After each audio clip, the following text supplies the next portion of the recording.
Hello, hello, how's it going everybody? I see Goldie and Shy Dude here. How you guys doing today? Hope all is well. You hit 11k. You hit 11k on your Rowlet hunt? Or what is it, on your Wooloo or on Rowlet? I forget. But how's it going, Shy Dude? I'm here to sell because I don't have a lot of money, but I need Pokeballs. Hey Juan, how's it going? Welcome to the stream.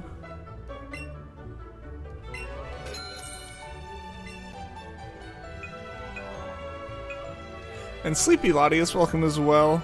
Kerbo.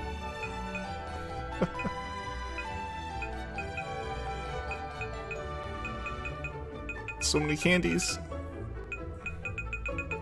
Yeah, I sold all the nuggets and stuff. I have lures, I have plenty of lures.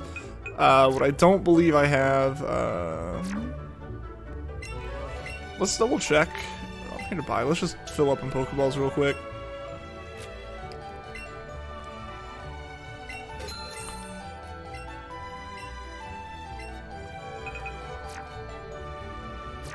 Yeah, because we got to build up our chain. For anyone who wasn't here at lunch, we did find a shiny Weedle right at the end. Really not right at the end. Like, it wouldn't have been right at the end, but we found the Weedle, and I didn't have time to build up a chain again. Happy Frog, how's it going? Welcome, welcome. Hello, you're good. Trying to figure out the 5th gym path in Crystal Mason. Best of luck. And yes, Sleepy Latius, apologize for not showing up in streams. That's totally fine. That's totally fine. You guys don't have to apologize for that. I'm just happy to have you guys here when you are here, and that's not like me being like, oh, when you're here because you're never here or anything. Nah, genuinely just super happy to have you guys here when you can be. No pressure to be here at all or anything. It was totally just a thing for fun, so. No, it's a real face. What was it trying to be? Recently recovered from a fever. Oh, I hope you're feeling okay now.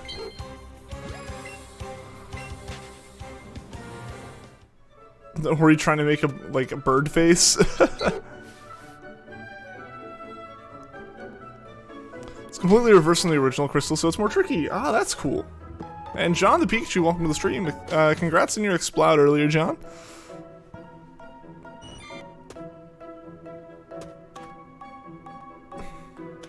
Weedle Padeedle.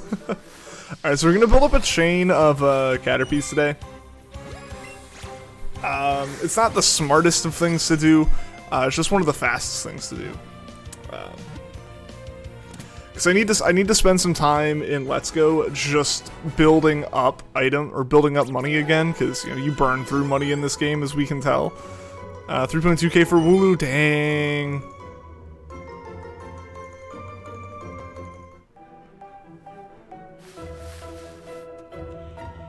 Yeah, so we're gonna build up on Caterpies here.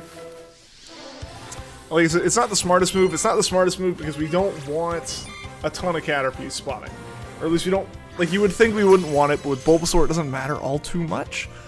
Because we're not seeing more Caterpies on top of the rest of the spawns. We're just seeing more Caterpies mixed in amongst all those spawns that can happen for Caterpie, or just for, like, all the normal spawns in the route.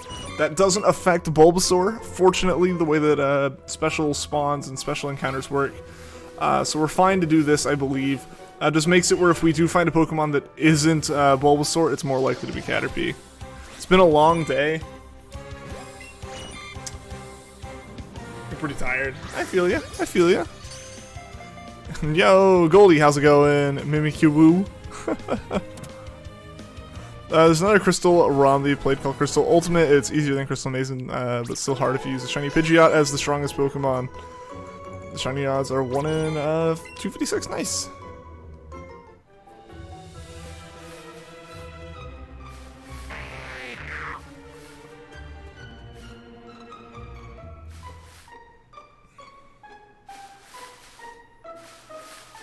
Where are the Caterpies? Please, I want to see a Caterpie. Working on buffing the arm, right? After this, like, long stint of Let's Go streams, I'm gonna have, like, one really strong shoulder. Alright, there's a Caterpie. I probably have missed several Caterpies looking for Bulbasaurs that aren't gonna spawn yet.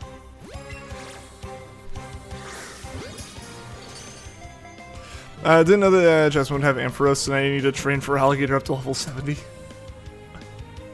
You You walk in and go, uh-oh, that's not what we were going for.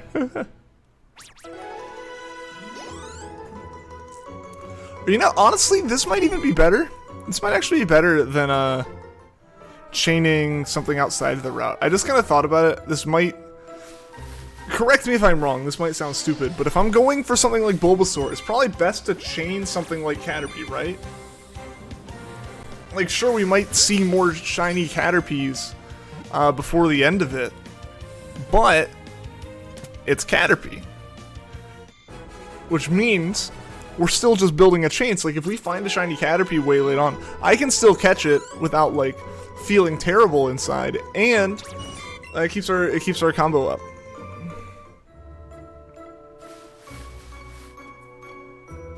So I think that makes sense. I think that makes sense. Maybe I'm being dumb. Maybe it's been a long day for me as well. I'm not sure. But that's my thought process right now. Like, previously I'd been chaining stuff off of the route and bringing those encounters in. But I have a feeling that it's going to be better to chain Caterpies themselves. In the meantime, shiny hunting, Entei and Raikou, hope to get them soon, with the shiny hunts being decent. Yeah, if they're like 1 to 2d6, it shouldn't be too bad. Gonna be lurking, since you're about to eat nachos, and then you have to go for something. Then you're gonna be back before the end of the stream, because you leave in 30 minutes. And get back at 8 p.m. Alright, we'll see you later, Shy Dude. Thanks so much for being in the stream. Appreciate you stopping by.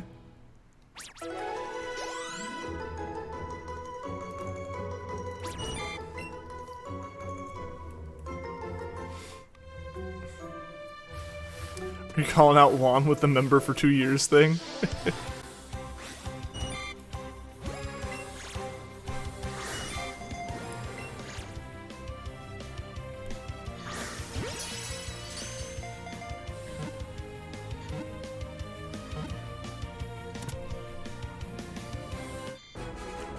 Oh, they can flee, but they stay shiny. Yeah. So that's how those roaming ones work. Like, when they initially start roaming, they are, like, when they initially start roaming is when the encounter happens. Or when, like, the actual, like, stats are rolled for the encounters going forward. Yo, Peter, how's it going? Do you like that starters are starting to be catchable in the wild? Island Scan, Let's Go, and Legends, for example? I don't mind it. It definitely makes hunting them more interesting and unique, you know, when you're able to actually, like, hunt for them as opposed to always having to do soft resets or Masuda.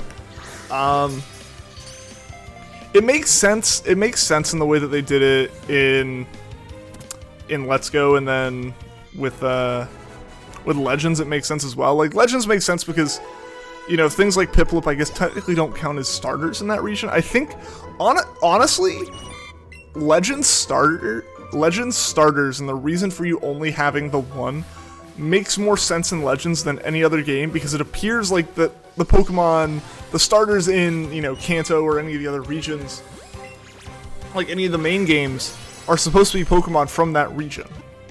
But there only is that one, right? Where, like, with Legends, none of those starters are native Sinnoh Pokemon. They're all, like, one-offs that the professor brought back. That makes a lot more sense. I like that. And then, yeah, then you have, like, native Piplups and presumably Chimchars and Turtwigs as well. So yeah, that's it's an interesting way to look at it, and I think it makes a lot of sense when it comes to, especially the way that Legends is handling it. Let's Go, kind of making them special spawns, is just their way of being like, we have to let you catch these somehow, despite you having Pikachu as your starter. Or Eevee. Island Scan? Island Scan makes sense. This is definitely nostalgia kicking in, I will fully admit. This is a nostalgia-driven opinion, so take that as you will. I prefer the way that games like Oras and previously did, giving you old starters. Where you, like, completed a task and you got one, or you beat the Elite Four again and you got one, and, like, it was still a pick. I kind of like that. It's still, you know, promoted the trading a little bit, but again, it probably makes more sense for most people to just get them normally, right? Like, to just be able to hunt them in some way. So like I said, that's definitely a nostalgia-based opinion. I guess copying the Rowlet pace, how long they've been a member. Interesting. I think they stay shiny in Gen 3, but you don't know. Hey, we're starting to see Bulbasaurs. We're still just gonna keep encountering the Caterpies here for a minute.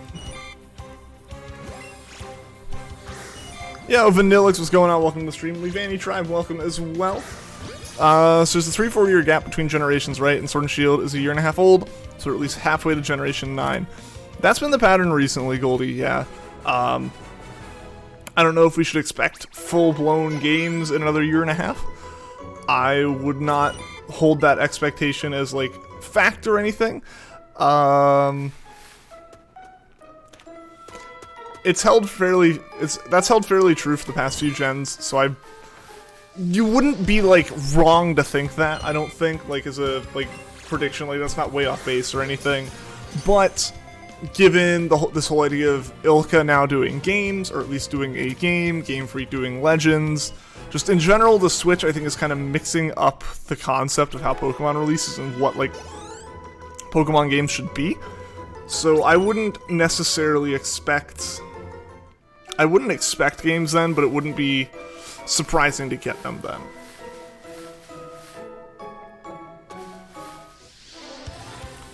Don't get why Murkrow and Houndour are in Kanto when they are Johto Pokemon. Pokemon can move around. Having the sun out is nice and all, but getting sunburnt isn't fun, and you've gotten sunburnt quite a lot. I feel that, Sleepy Lotties. I feel that. This past weekend, I was hanging out at a pool with family, and yeah, immediately started getting sunburned, because for like the past year, haven't had to think about the sun and being outside. The shiny Bulbasaur on the right of the screen, there isn't there? Maybe one day we'll be able to catch that one.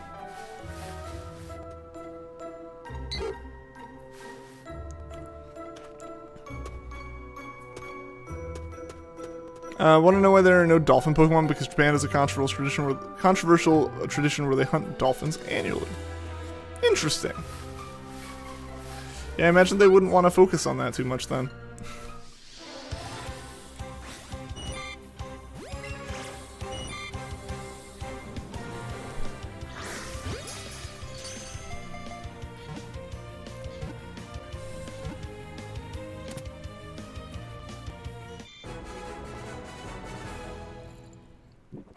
It's both Crystal, Ultimate, and Maison let the player find them in Johto.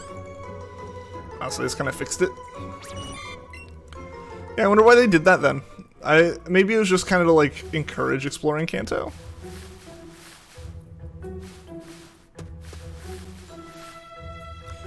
Because of that controversy, they didn't make a dolphin Pokemon ever. Yeah, that's interesting. Because, yeah, it's one of those things where, like, if you think, like, is there one? You're like, yeah, there probably is. And then you're like, name it. And you're like, oh, that doesn't exist, does it? It's very interesting when you come across something like that, because that's something that you would kind of expect that to just have been made, right? Like, that's not something you would think would be, like, non-existent. But here we are, and it is.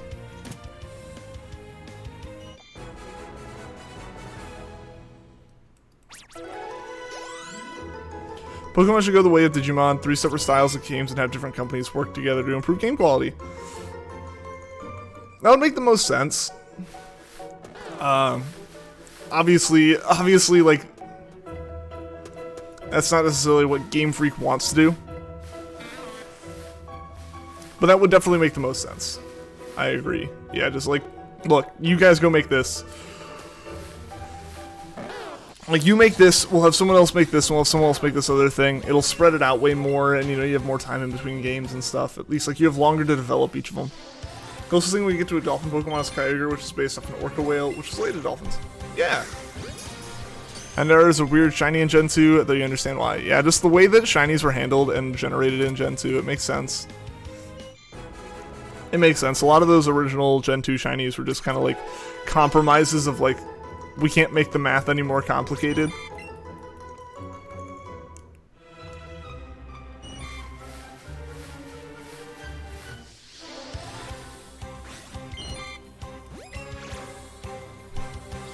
Yeah, so in this situation, it's like, we can't make the math any more complicated. There's not room on the cartridge to make it more complicated, so some of the shinies ended up being a little bit whack. That's why they went back and fixed them. I mean, they're even fixing some shinies, like, in Gen 8. They changed Combusken's shiny in Gen 8, so it's not unheard of. It's not like it's ever been unheard of for them to change some shinies around. I mean, look at Charizard in Gen 2 versus in Gen 3. They changed it. They changed shinies before. It's not unheard of.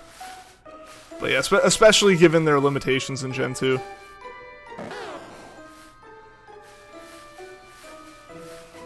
Yeah, Tommy Gun, what's going on, man? Welcome to the stream. Some shinies look barely different.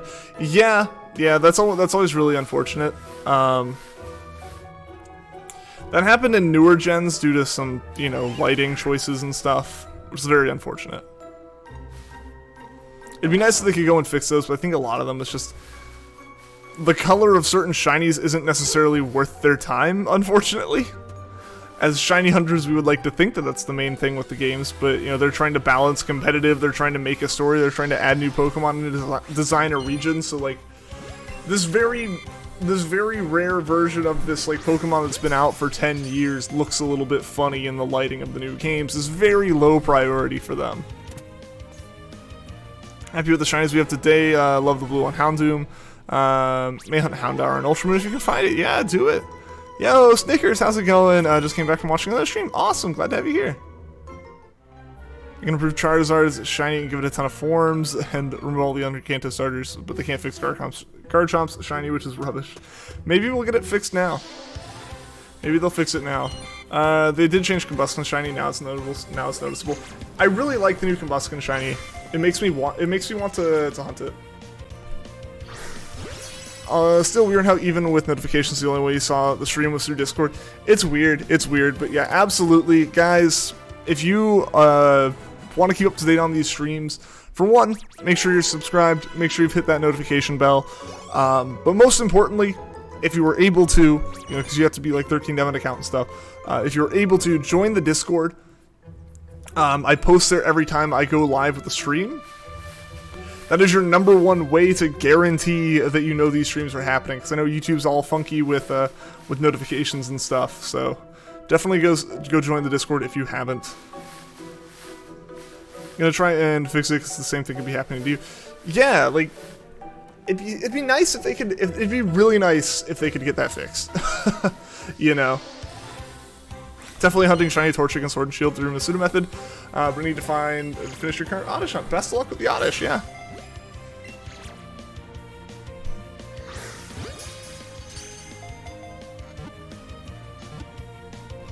Yeah, and that's the thing. Like the YouTube notification thing's been a problem on the streams for as long as I can remember.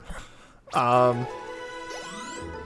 way back in the day, like 2017. Still post everything having happened to the channel that could have potentially made some stuff a little bit suspicious in terms of the way things act on my channel.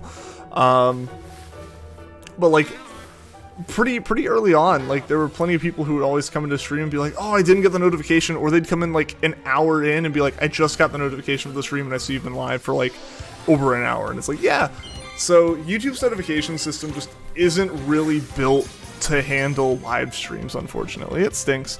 Any tips for using the Masuda method or breeding methods? The only way you can get shinies are chain fishing. Well, with Masuda method, just be patient. As long as you have 2 Pokemon that are capable of breeding into the Pokemon you want,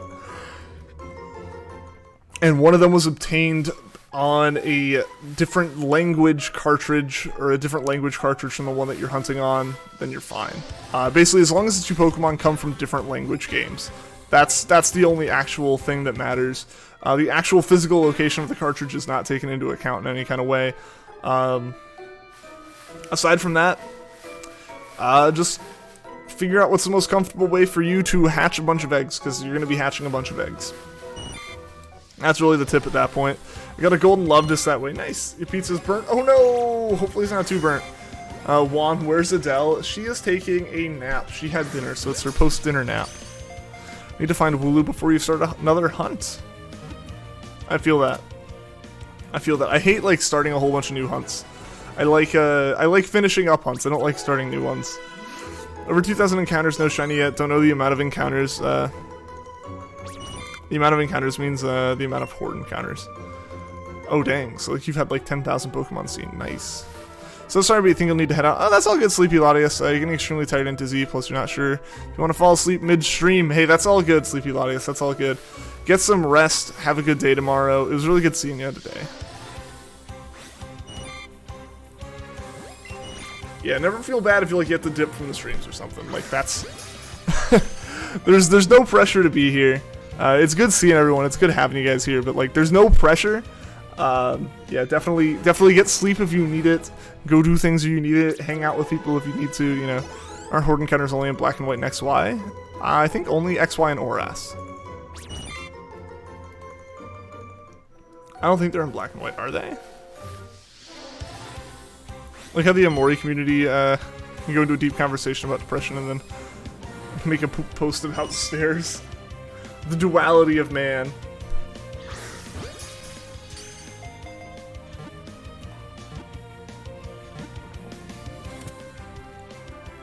Black 2, white 2. Is it in black 2, white 2? Double encounters black white. Yeah, that's what I knew about the double encounters, but I think Horde, like the 5 Pokemon tier 1 is only in Gen 6. Pokemon logic, 10-year-old fighting a dragon doesn't even crack under pressure. I mean, at that point, would you ever like fall to the pressure if you can't even comprehend that level of pressure? It's like the whole world rests in your hands. Is like, I know like 10 people, you know, like. Who's my favorite Pokemon? Rowlet. Also gotta go since Supper's done. Need to do something for your brother, and you can only encounter 2 Pokemon on Double Grass. Cool. Alright, see you later, Happy Frog. Thank you so much for tuning into the stream. Hope to see you again soon.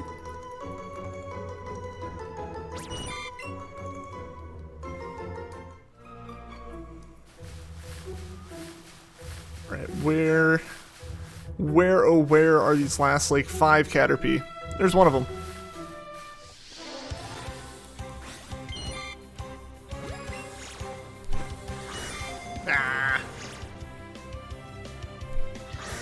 There we go.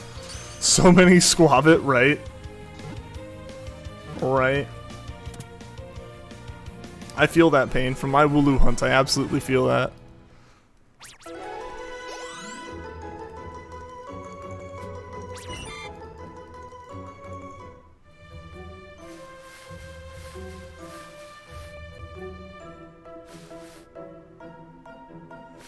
Come on, Caterpie. So why is there such a big controversy with the new console released by Nintendo? Because people let rumors build up way too much hype. So part of the reason why I always, whenever I talk about things like the BDSP, like the Diamond Pearl remakes, or talk about Legends, I always talk about the fact that nothing is confirmed if it hasn't been in a trailer. The same applies to Nintendo consoles or any like piece of like tech or anything to get hyped about. If Nintendo didn't say they were making a more powerful console, there was no promise that there would be a more powerful console. But a lot of people were really upset that basically this new OLED version of the Switch coming out effectively confirms that there is no Switch Pro. You know, for the longest time people were talking about, you know, we got the Switch Lite, so we're definitely going to get the Switch Pro. And then rumors are coming about a new Switch being developed. They're talking about a bigger screen, better battery life, whatever, all this. And people started, like, rumors start circulating about, like, an external GPU in the dock, or just better internals in general, all this stuff. And then Nintendo announced the new Switch today.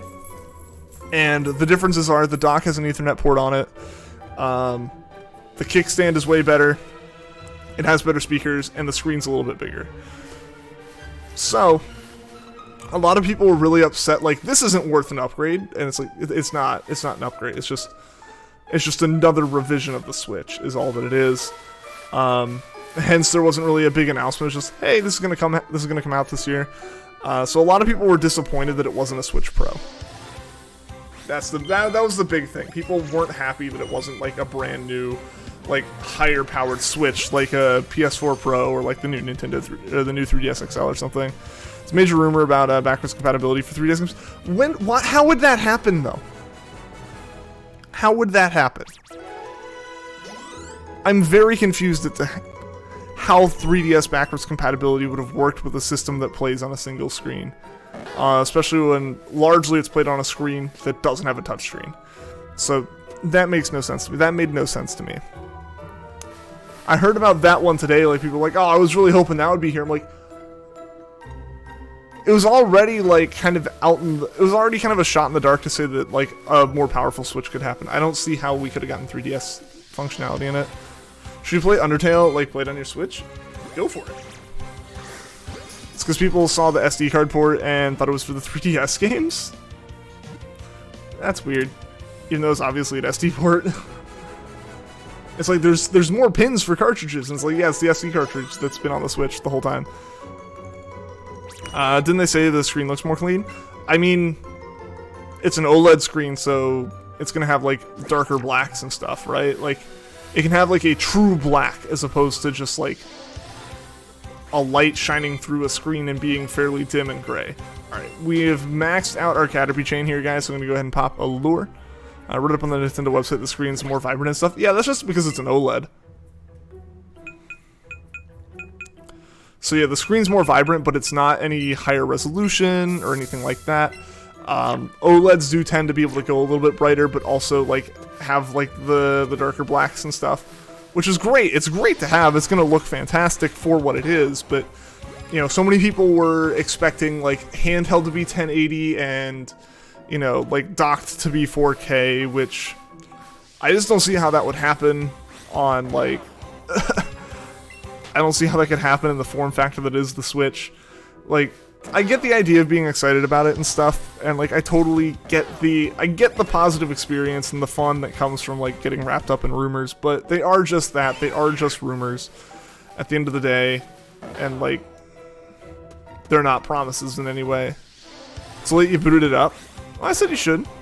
I said you should.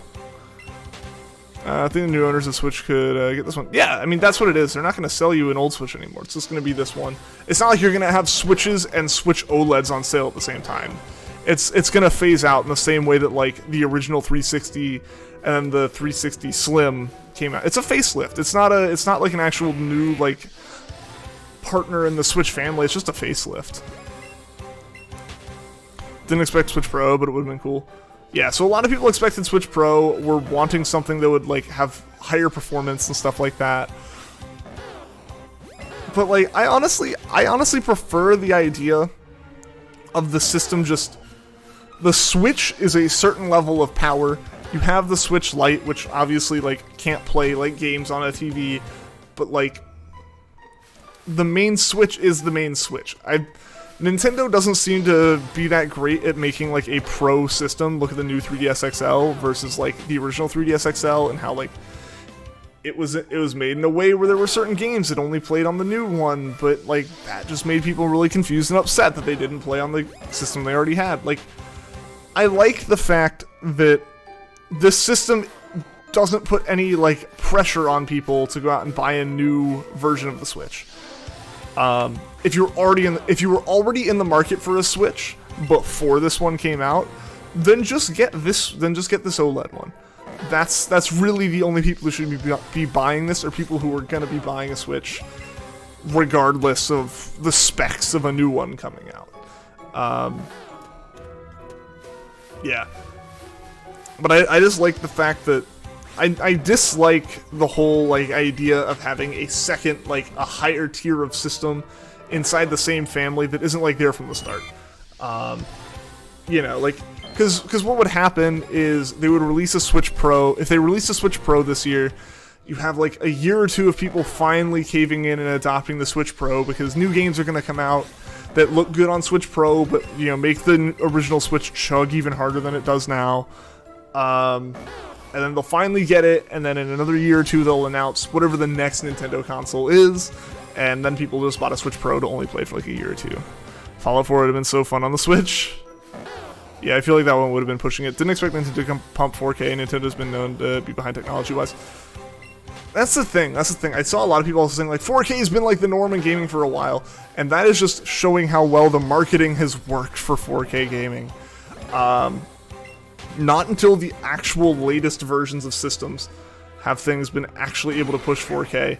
The PS4 Pro was the first like 4K capable console, in the sense that it was the first console that had enough processing power to play like 4K video out of the HDMI port. It wasn't even talking about like game rendering. Like, an original PS4 couldn't play 4K Netflix. Like, that's what the PS4 Pro was capable of doing in 4K. So like, you would set your Switch on fire if you got it to like actually render real time at 4K. Like 4K 60 isn't going to happen out of an NVIDIA Tegra chip with like the level of cooling a Switch has. They only made Skyrim. I mean, Skyrim's just, in general, the more successful one of those franchises, and probably the more Nintendo-friendly one. They're gonna hit 4K when 40K is a thing. I mean, it'll happen, just, you know, with time as things happen, right? But like I said, we're barely seeing a point where, like, any of the, like, real big players in console gaming are hitting 4K.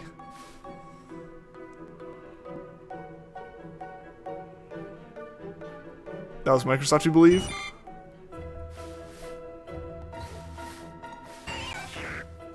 Who was Microsoft? See when EA tried to buy Nintendo and they totally got the finger? Oh, that was Microsoft? I feel like many people have probably tried, but that wouldn't be allowed. Like, straight up just wouldn't be allowed for either Microsoft or Sony to buy PlayStation, or to buy Nintendo. It just wouldn't fly in, like, terms of government sales. They're like, no, you can't do that. Like, one company just legally can't own that much of an industry. You're nervous? What are you nervous about, Goldie? Oh, about Undertale?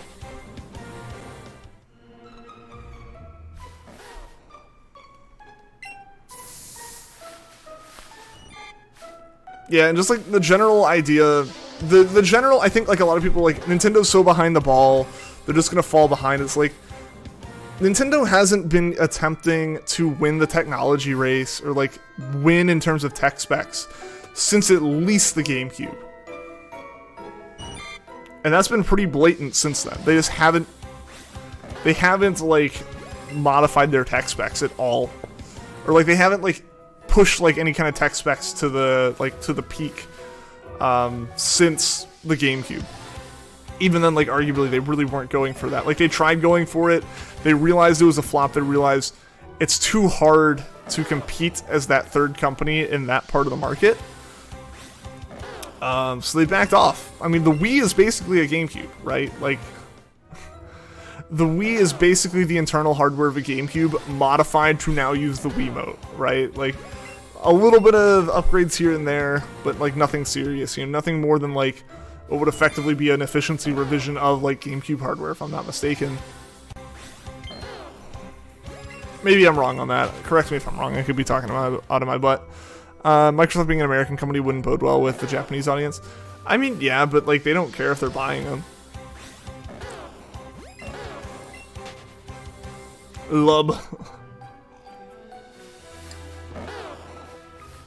Legend of Zelda Lub's Awakening. 3246 for Wooloo. You'll find it soon, gamers. You'll find it soon.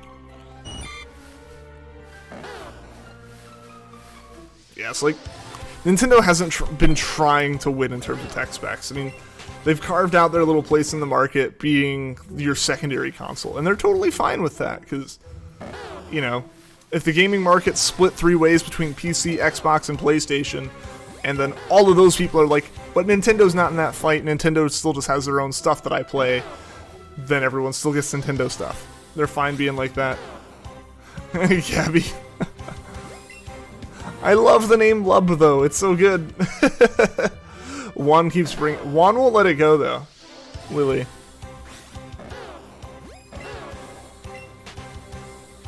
You making Flowey mad? Why you doing that? Nintendo pumps out good games no matter the hardware capability. Yeah, I mean, that's... They make their games have an audience. There are plenty of people who, like, don't like Nintendo games, but, like, if you like Nintendo games, you're a large part of the gaming market, and, yeah, Nintendo is really good, as much as they're really stubborn, and it's frustrating sometimes to watch them stumble, and they rightfully are called out when they stumble. Like, this isn't me saying, like, they stumble, but it's part of their process. It kind of is part of their process, but, like, being as big as they are, their process can involve a lot of stumbling. Call them out on it, still definitely call them out on, like, big fumbles they make, you know, but, like, part of the way that they go about things, and they are stubborn, they don't necessarily follow the trends directly, a lot of times that does lead to their, like, to how innovative they can kind of feel, right? Like, if everything's chasing a certain, like, ideal or a certain goal that seems to be, like, the consensus on where things should go, you stand out when you don't follow that. You know, sometimes, like, that was the right thing to have gone towards and you goofed.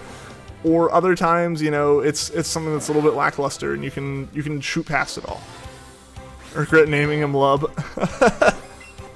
I love the name though, it's so cute, it's adorable. Lub and his friend Glub and his friend Blub. Toriel is so nice. I need to play Undertale at some point.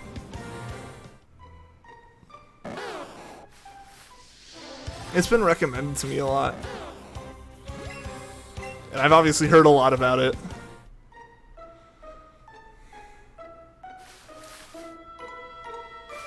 Where's the Bulba? The Bulba's somewhere. There it is. I haven't played Undertale since its peak. Yeah, it would always get recommended to me, but like... There was never a point where like... There was never a point where like my interest in it and my ability to afford it overlapped. Like I was always really interested in it right at the start of like a summer job before I got paid and the Steam sale happened. I'm like, oh, that's nice, but like I don't have $8, and so I didn't get it.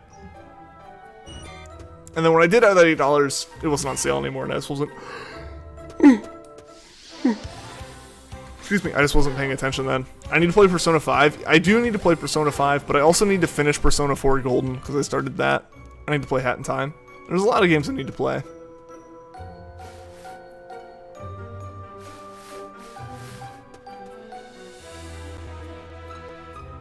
Where is my Bulbasaur? Should be around here somewhere.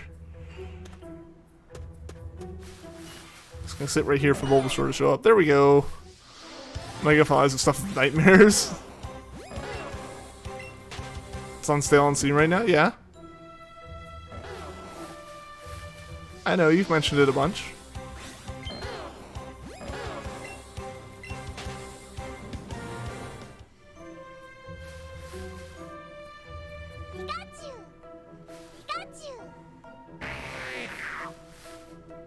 Alright, there's Bulbasaur.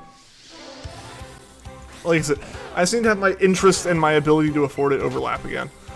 Unfortunately, again, with Steam sale coming up when it did this year, like, right now is not, like, the time where I'm, like, making a whole bunch of just, like, random purchases. I'm actually, like, trying to, you know, conserve money a little bit more, just given the situation of, like, being about to move apartments once I can actually get one and stuff like that. And who knows, like, how long different bills or rent's gonna, like, overlap, you know, while I'm, like, between the two places and stuff. So, like, unfortunately, this Steam sale isn't one where I can just say screw it and dump tons of money into it, you know? I picked up a couple little things that I wanted to pick up. I might grab, like, one or two more things that I know I'll play. But that's about it. Like, if I don't... It's not one of those things where I know I'm gonna even get more stuff. It's, like, one of that... If I see something where, like, I've been wanting this game, I know I'm gonna play it, then, like... Then I'll grab it, but I have enough games right now, you know? Steam does a lot of sales, so I'll have to pick some other stuff up at some point. But it's more so one of those things where it's like, if I have games in a genre that I haven't finished, I'm gonna finish those before I buy more in that genre.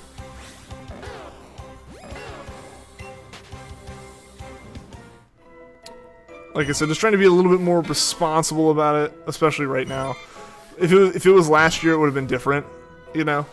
But the summer sale always seems to pop up at the moment where I am the least capable of participating in said sale.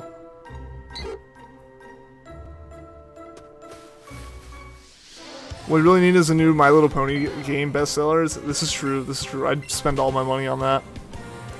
Throw all this financial responsibility I just talked about out the window.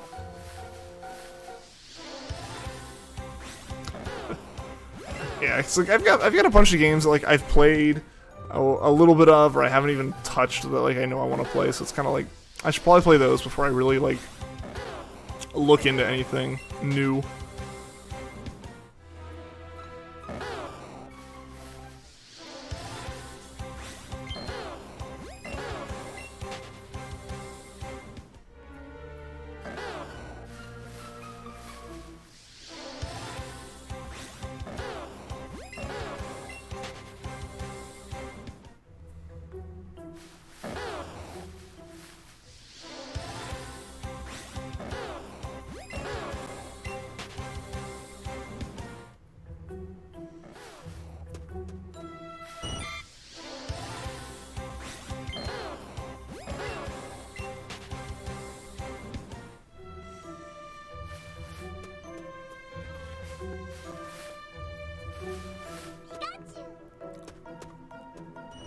I thought I saw something for a second. I think I saw part of Pikachu and thought it was a yellow Caterpie. It's like, hold on a second. I gotta go check this out.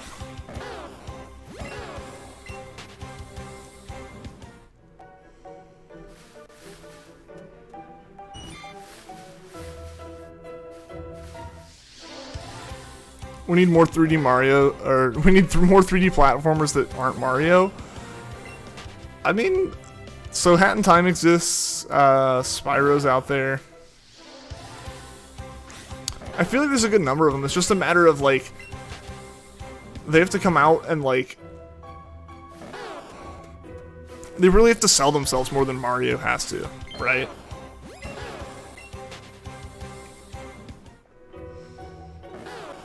Like, Mario's already made a name for itself and has shown how good it is, so it's, you know, someone else has to come through and be like, look, this is how you make it, and, like, make a good one.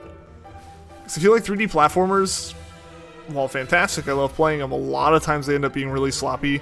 Either in terms of polish to the overall look and feel of the game, just because they spent so much time on the mechanics, or flip it around where the mechanics feel really sloppy and they don't work super well, but the game looks nice. I feel like that's generally kind of where they fall, is it's hard.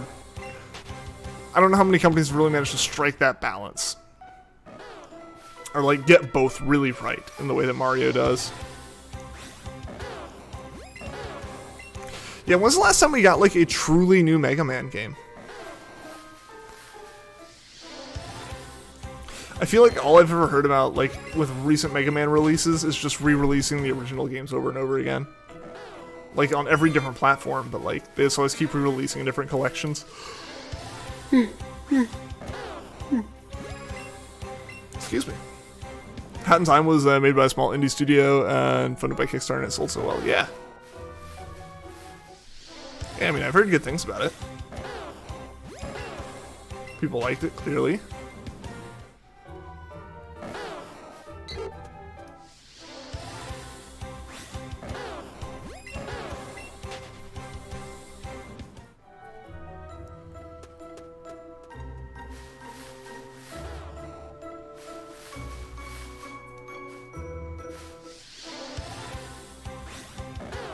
Where's that Rowlet? Oh, the Rowlet hunt. We need to do some more of that sometime this week. Last week, I think I just really had an itch to do Let's Go hunting.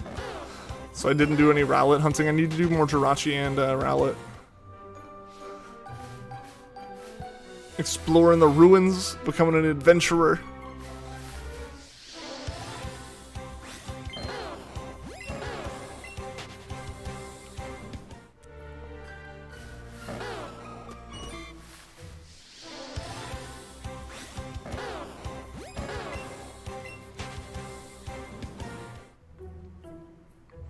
There it is. Way up there.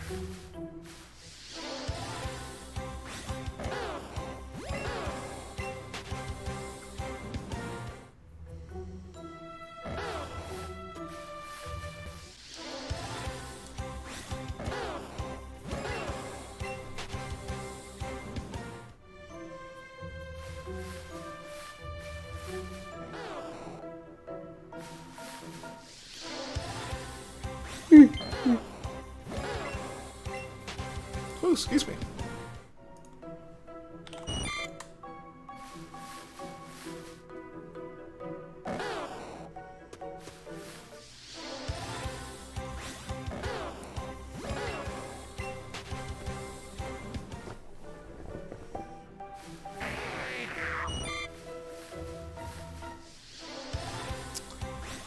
Feel like you don't hear a lot about Steam anymore? I mean, where were you hearing a lot about it before? Because I feel like most people just kind of use it. I don't, like, hear about it. I just, like, see it. Sister's doing a Zelda puzzle. Is Lub in it? Valve doesn't do a lot anymore. They still run Steam and make games? What are you talking about, Vanillix? It ain't easy.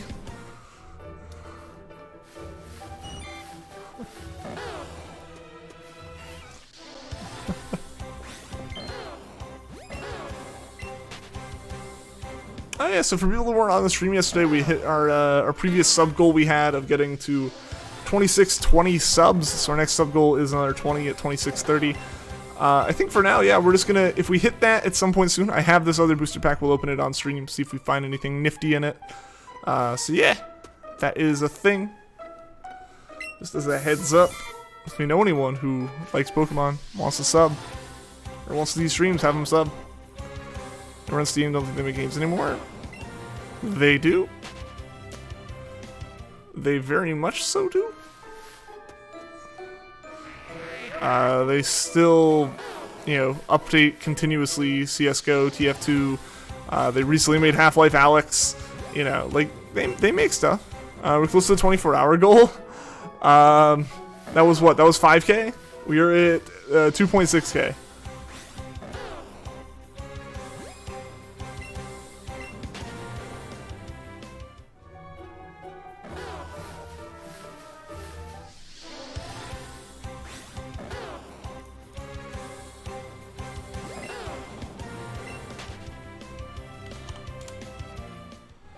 Yeah, stream. I mean, yeah, if we get to that sub goal, we can do that. I think it would be really cool to do like a big 24-hour stream that's like a big community thing.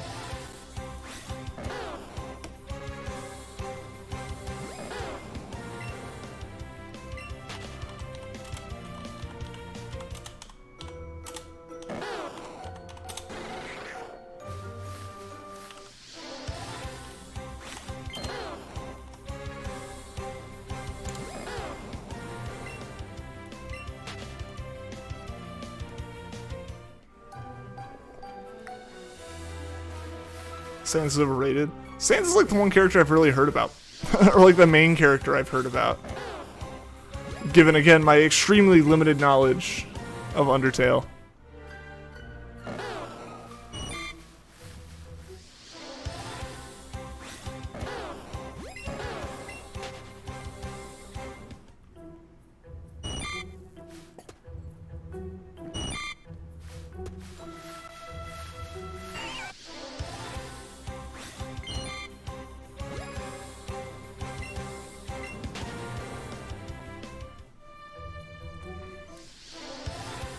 Temmie for Smash? Who's Temmie, Vaughn?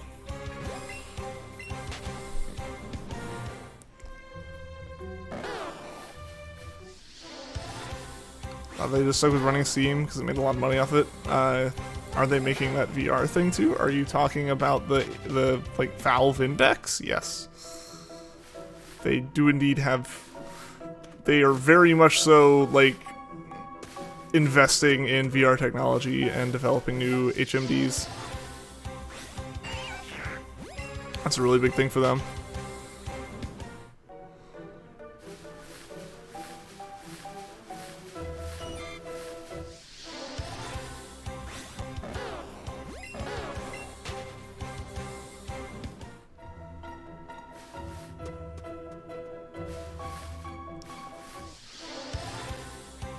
I offended your sister by not knowing Temmie. I'm so sorry. I'm sorry.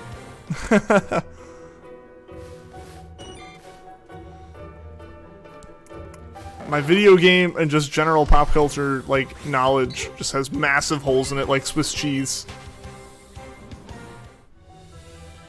Oh, it's an Undertale character. Gotcha. Gotcha. Yeah, again, I haven't played Undertale, so I don't know, like, anything about it.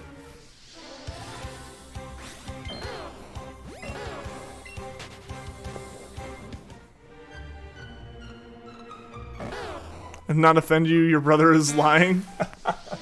Putting words in your mouth for you.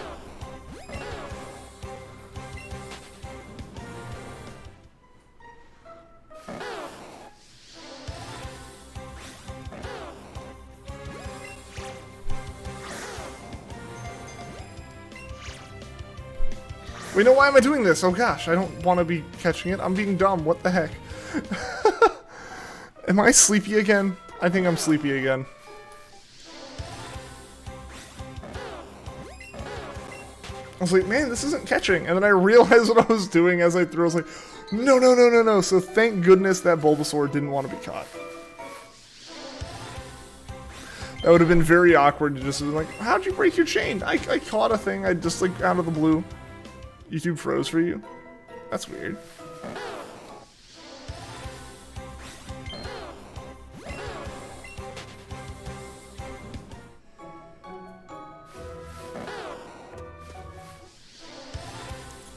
Yeah, so I'll mention again, for anyone who is relatively new to the streams and stuff, definitely would appreciate a like on the streams. Our general like goal is usually about 15 likes per stream, as well as, you know, if you're new and want to see more content, please consider dropping a sub. Would really appreciate it.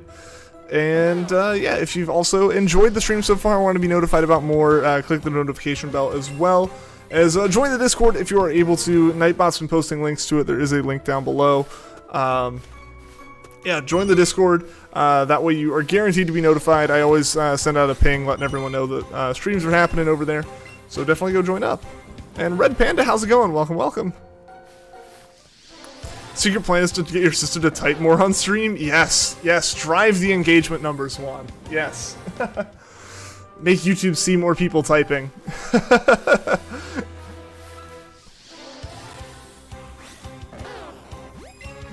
I've really been behind this whole thing. No. You're good, how about you? I'm doing quite well, thanks for asking. Why do you do this to me? Don't want to socialize. John's because you were trying to catch an Oddish for horde hunting in Alpha Sapphire and got a critical capture. Hey, that's awesome. Congrats. Crit cap hype.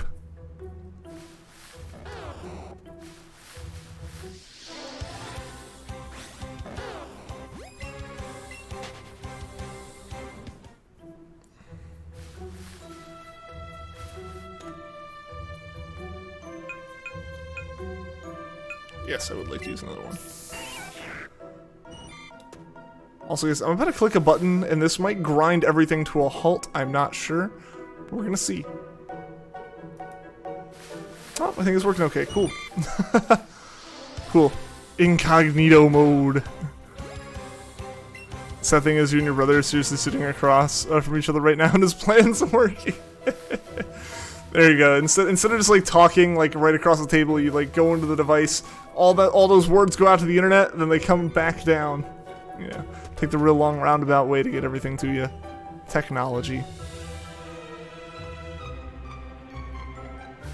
Cool. I was just seeing if I could also record through Elgato for pure Switch footage. I've been trying to collect a little bit of it for some stuff. I kind of regret not having done it earlier during the lunchtime stream, but I didn't think about it being a possibility that it would work then.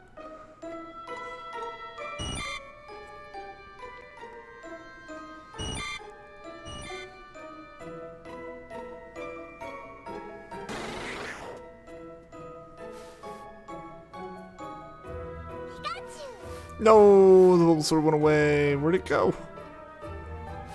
Like as soon as I went looking for it, it just disappeared. There it is.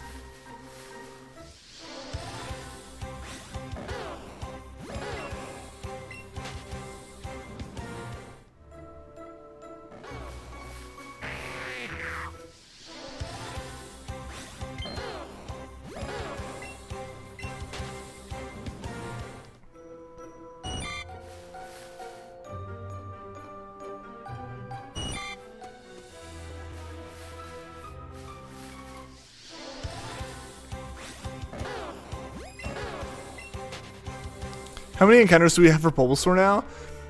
I don't know. It's over 100, I would assume, but I don't actually have a like solid number for it. Ah, dang it.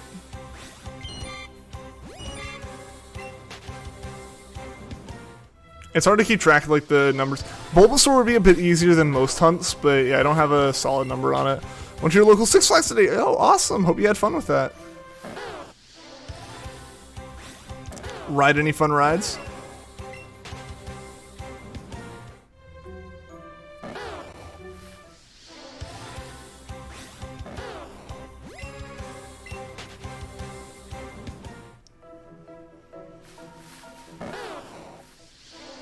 You did? Awesome! Awesome, that's great.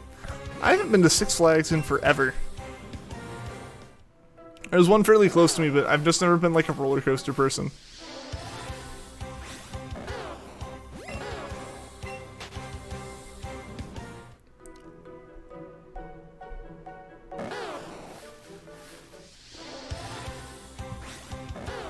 You like the coasters there? Nice! Yeah, I've just never been a roller coaster person, so I haven't really like been desiring to go, hey Art, how's it going, man? Welcome, welcome. Hope everything is going well for you today.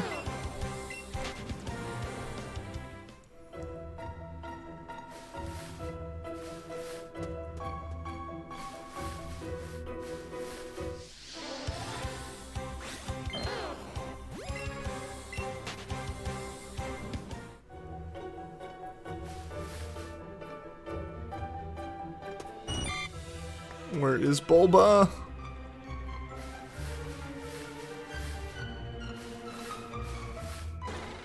There's Bulba.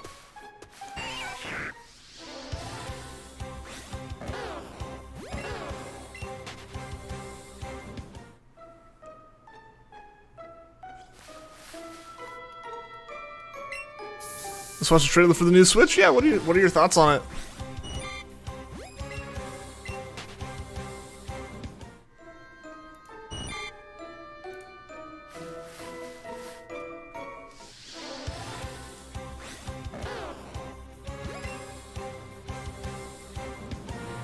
Looks like I'm making a poll.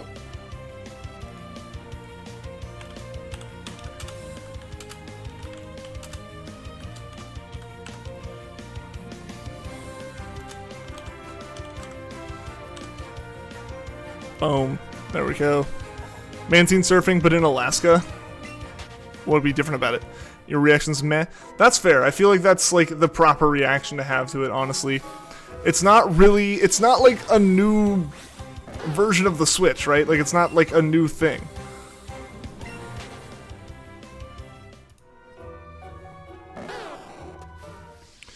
It's the same console again, effectively. Just with a small facelift. So, like, it really should be a similar situation to, like, U-Sum, where it's like, if you don't already have it, if you don't already have Sun and Moon, go ahead and get them. If you do have them, it's not necessarily worth it unless you have, like, a very specific reason. Did I get any shinies yet today? Not in this stream, but we did get one in the earlier stream today. We found a Weedle, which is why that stream ended up only being about 30 minutes. We found a Weedle, it broke our chain. We didn't really have anything else to do, since I really couldn't get anything going for a stream continuing on at lunch. But yes, we did find a Weedle earlier today, but no Bulbasaurs or anything like new, shiny-wise. Just repeats. I'm really hoping that today we can get something that we haven't gotten on stream yet. Ideally, the Bulbasaur.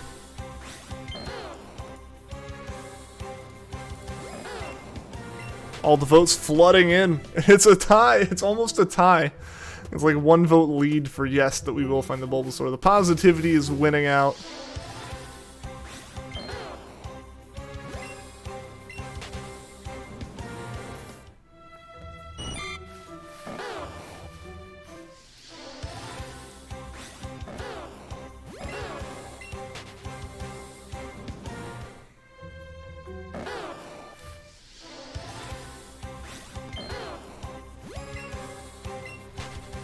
Hey Ash, how's it going? You need shiny luck? I do. I could always use some shiny luck. Hope all is well, Ash. Hope you're doing well. It's good to see ya.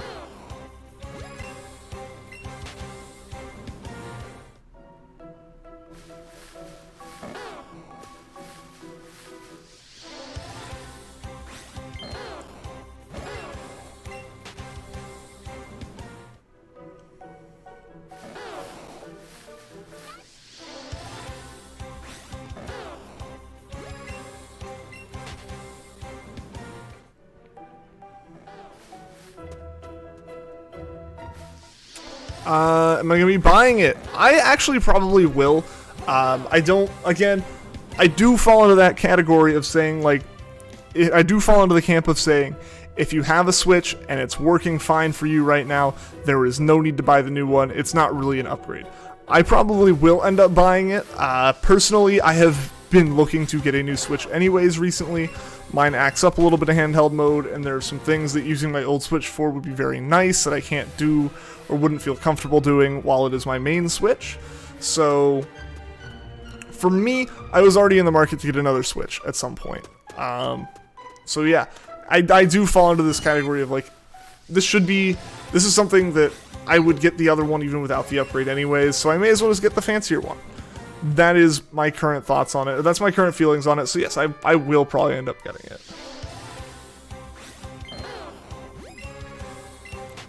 But who knows when? There's no, like, a big rush or anything, you know? Like, odds are it's going to be scalped like crazy, just like the PlayStation and Xbox have been for the better part of a year now, so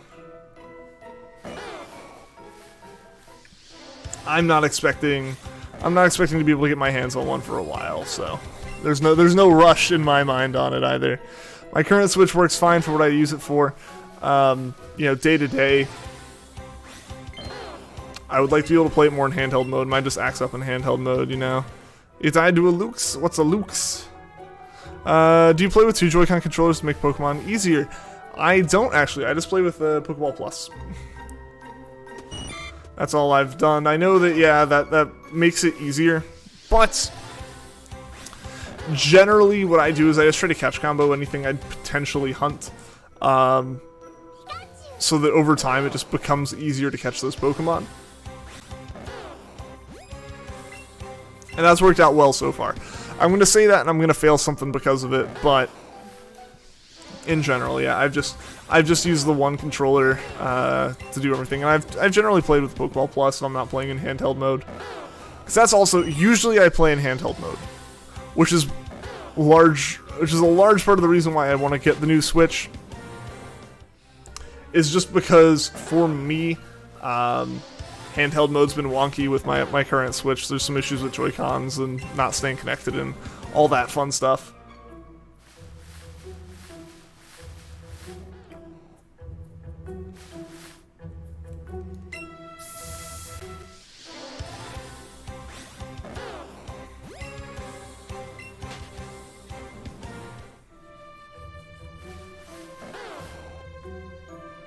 Ah, dang it.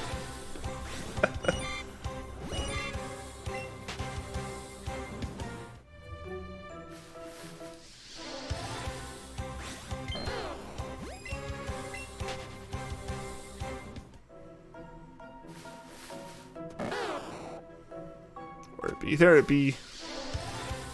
Fun fact, in Let's Go, the more you successfully catch Pokemon of the same species, the higher the catch rate of the Pokemon will be.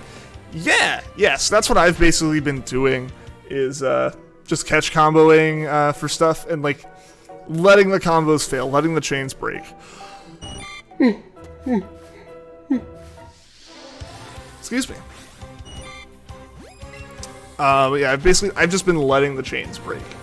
That way I rebuild them up and I catch more of them, and by the time I do find a shiny of that species of Pokemon, generally I have a green circle around it, or something that like a normal raspberry is capable of, that was a horrible voice crack, is capable of making a near guaranteed catch. So I haven't had, like, the only times I've had issues where Pokemon really are at risk of running away from me is when it's more like the special encounters and stuff like that, that you don't really get that many like chances to like catch normally. At least not while hunting for them, you know? Yeah, I remember stumbling across that fact that the more you catch something, the easier it gets. I stumbled across that with Psyduck when I was hunting it off stream a long time ago.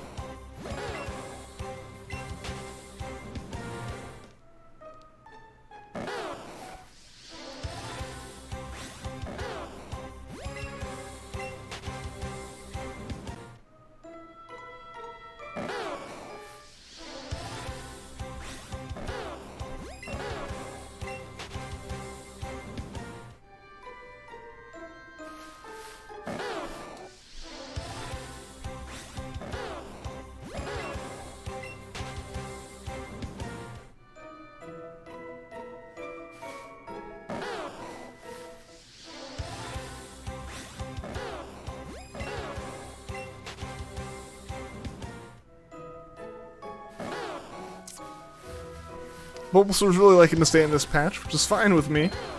It's a little bit crowded, but that's okay.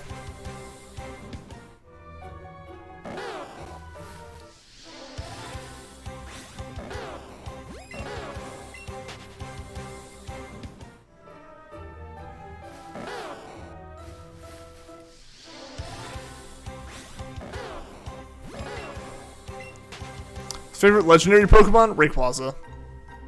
Definitely my favorite.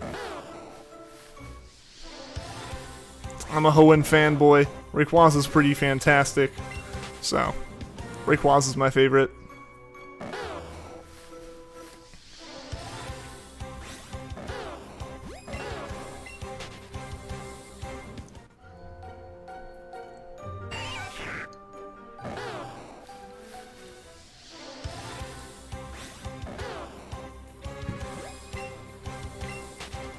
Like, Latias the best? Good choice, good choice.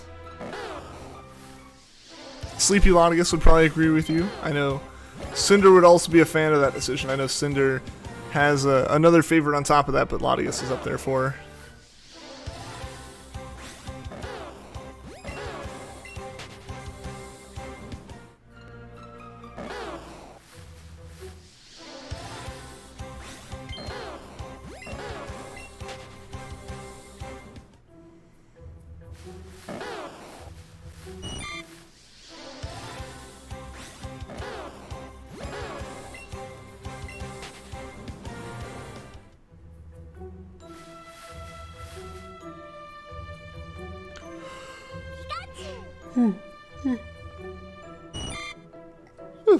Excuse me. Oh, there's Bulbasaur. It was hiding in the grass all the way up here.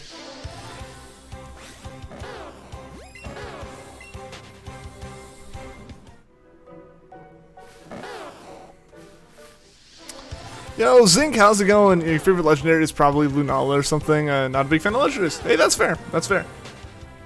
Legendaries have a unique, like, kind of feel to them, but it's not for everyone. I think, like, they generally stand out a lot more over the regular Pokemon. So, like, if you really, really like those regular Pokemon designs that are pretty, you know, laid back and honestly fairly chill in comparison to sometimes the rest of the Pokemon, or like in comparison to legendaries, that is, like, I can understand, like, not really getting behind some of the, like, super in-your-face legendary designs.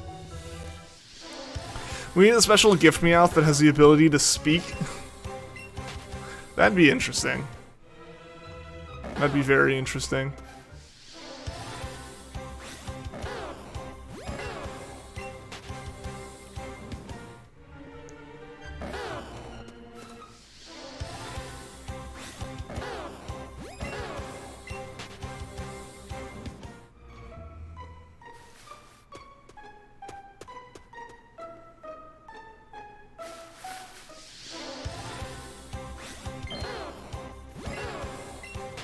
Favorite non-starter Pokemon is Leavanny, because it carried your White 2 Nuzlocke. There you go, that's cool. It's always awesome when there's, like, a story behind someone's favorite Pokemon that's more than just, I liked the way it looked. Granted, I can't judge people for that. Rowlet is adorable, therefore it is my favorite. There's nothing, like, special story, like, story-wise with, like, a Rowlet I had that makes it my favorite or anything. That's awesome. Wait, it's awesome when people, like, this is, like, here's my, like, unconventional favorite, and this is why. Yeah, welcome to the tribe. Yeah, the Leavanny tribe.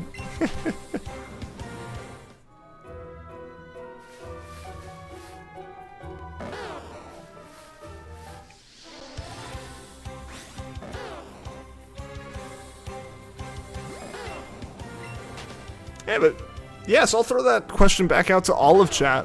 What is everyone's favorite legendary Pokemon? And also, what's everyone's favorite non-starter Pokemon?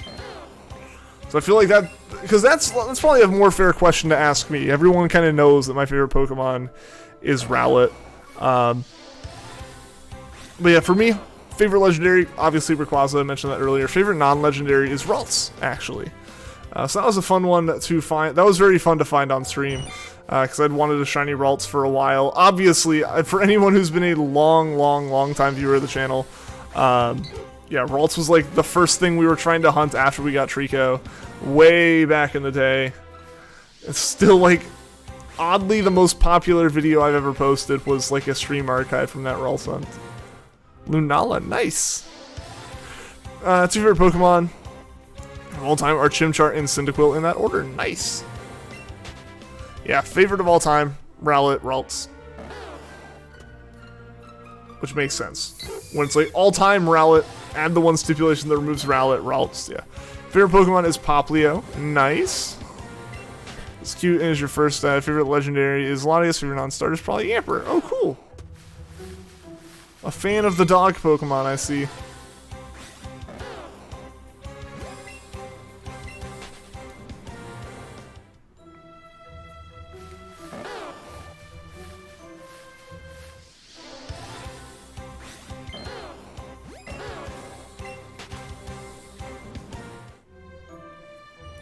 Yeah. Then what are people's favorite shiny Pokemon? And shiny legendary. Shiny legendary is again for me Rayquaza. Probably very boring given that my just general favorite shiny or favorite legendary is Rayquaza. Favorite shiny overall is Milotic. Its shiny is fantastic. Eevee's your favorite Pokemon because it's the most unique one. Hey, that's nice. Yeah, it has all the different evolutions. Cool. Yeah, it can basically become anything. It has so many different choices, right?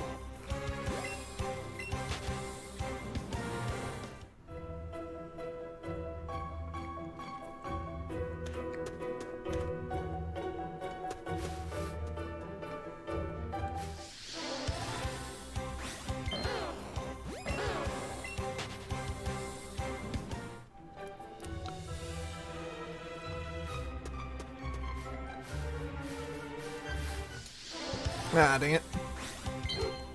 Favorite shiny is probably Latios. Cool. Those are fun ones to hunt. Those are very fun ones to do the hunt for. Back when I did that in like 2018, I think, I guess? Gosh. It's weird. I think like that was one of the later streams I did in that apartment, but then like I took a long time off, so it's like... It skews everything, right? Favorite shiny is Excadrill because it's a funny Gurren Lagann reference. Nice. Your favorite shiny legendary is probably like Palkia, and due to being your first shiny legendary at the start of your shiny, I think. Nice. That's awesome. Favorite Pokemon is Charizard because it's Charizard. Fair. Fair. Yeah, no judgment on anyone who likes Pokemon like Charizard and stuff. You know, for me, like, the only reason that Charizard at all is ever frustrating is when Game Freak favors it over everything else. Because Charizard is a really cool Pokemon. What's your favorite shiny? Well, Levani tribe, I don't think you've sold me.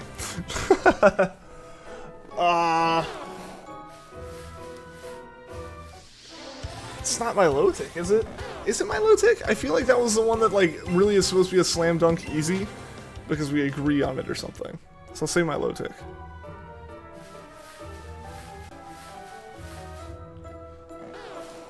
Oh, come on, I ran out of there just for it to spawn inside there.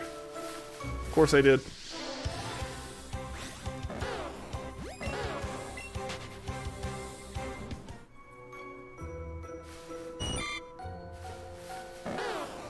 Ah, dang it.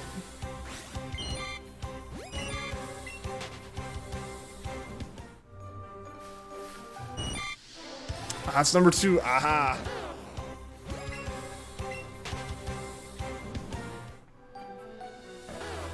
I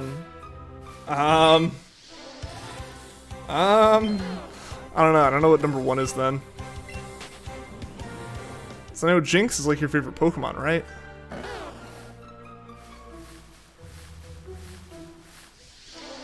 Gen 5 shinies are really nice, you having 3 of them because you don't have a Gen 5 game, and Oris has a lot of Gen 5 Pokemon in the post game for some reason. It has a lot of Gen 5 Pokemon in the post game because X and Y didn't have a whole lot of them because they wanted to feel different from Gen 5, but they also wanted everything to be catchable in Gen 6.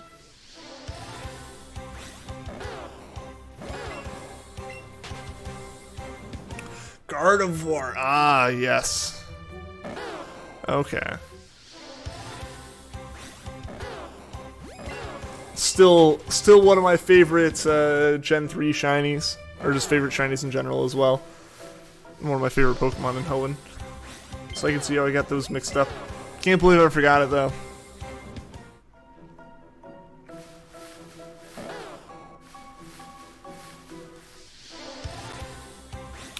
In your opinion, shiny Gallade's better than Gardevoir?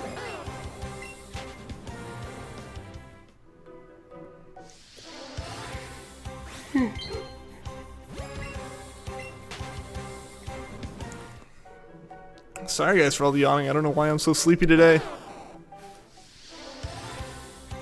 It's like you would have thought that the long weekend would have been enough, right? Instead, it turns out all the long weekend did was make me realize how tired I was.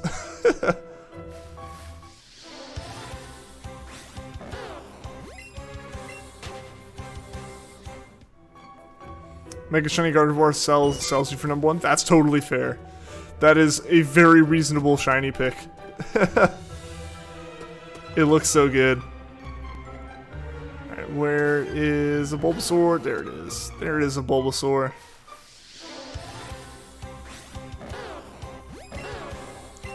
Under tall. What height is considered under tall? Because I guess that also determines what height is considered like normal tall. And is there an over tall? I like the dark blue on Gallade more than you like the light blue on Gardevoir. That's fair. That's fair. I like the light blue more than the dark blue, but yeah, personal preferences there for sure.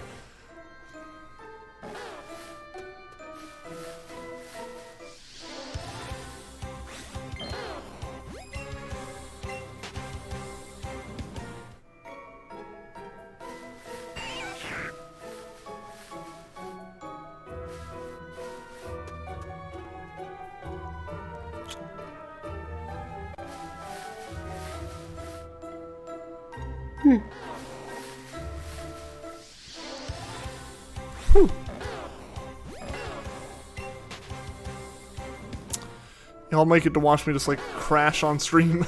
I don't know, I'm not like tired most of the time here, but I'm getting like random waves of just exhaustion, which is not great.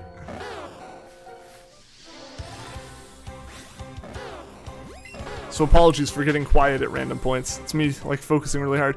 I'm gonna stream tomorrow, and if so, what do you think you'll hunt? Yes, I'll stream tomorrow. It'll be only at like this time of day. It won't be the early stream. Probably Jirachi, just 'cause I haven't done Jirachi in a little bit, and I want to get Jirachi encounters in.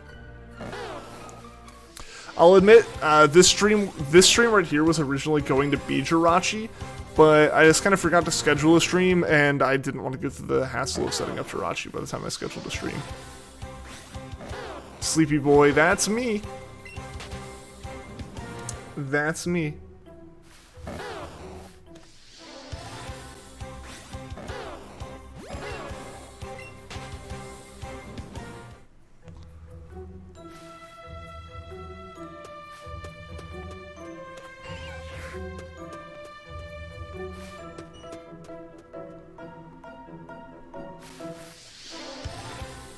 Join the tiredness club. I was one of the founders. Nah, yeah, I don't know. I just like, it's weird. I don't know. Like, I don't feel like I've slept any differently the past couple days than usual.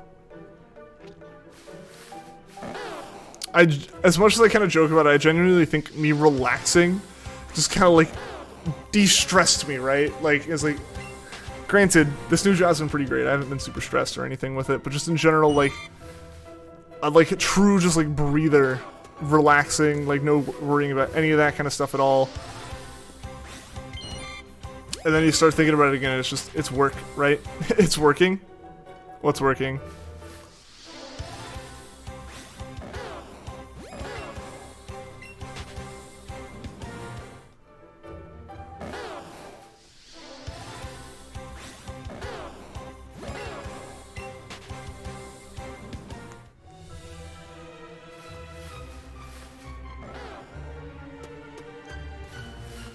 I'm gonna try taking these headphones off, going and filling up my water, but I'm gonna keep trying to play the game. So we're not going to the be right back screen. I'm just gonna see how much I can walk around, and you guys, to see if you guys can hear me still, on top of also like trying to encounter Bulbasaur.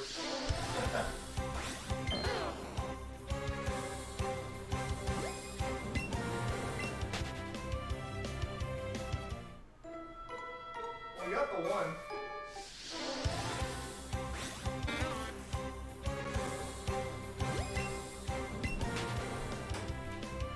That worked. That worked okay. There's Bulbasaur. The chair was really good at the game there, guys.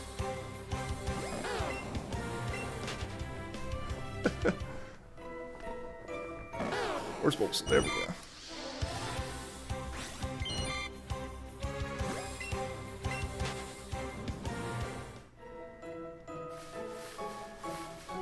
It's weird how even taking my headphones off for that little bit of time, I was very quickly able to realize how much of the hunting for Bulbasaurs I do, like, with my ears. You know, not being able to hear the games with the rare spawns popping up and everything.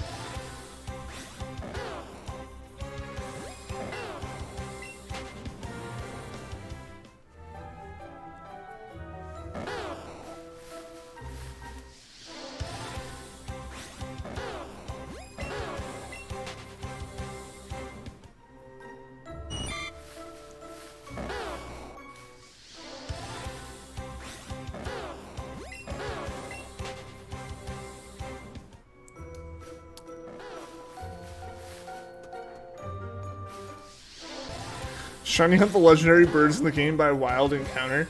Has anyone successfully done that? Like, has that been, like, proven to be possible? I wouldn't be surprised if those are, like, shiny locked for some stupid reason. But I would love to do that. I would love to do that, but also be incredibly stressed out while doing so. That would absolutely have to be one of those hunts where I spend so much time, like, making it easier for myself to catch them. You know, it removes Undertale cartridge. I hunt with you. Alright, Goldie, I love to have you guys hunting alongside me. One of us will get a shiny. Who knows who it'll be, but someone will. There's Bulbasaur.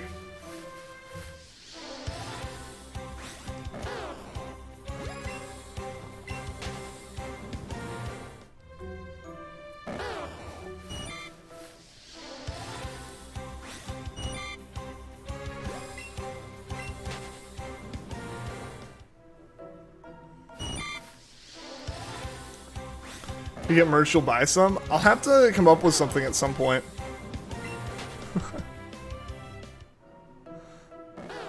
I think I talked about it before. I think one of the big things I'd want to do is whatever logo I put on it or something, I'd want to be like proper, like actually, you know, commissioned artwork or something, right? Like I wouldn't want it to be just like,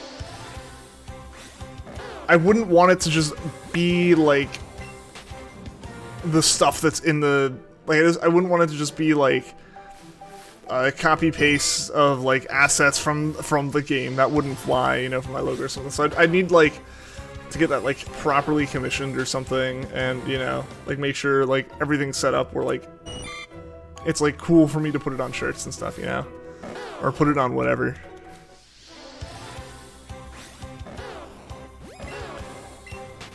But I also just never really think far enough to do that. Here's a merch idea. Oh god, the Pog face.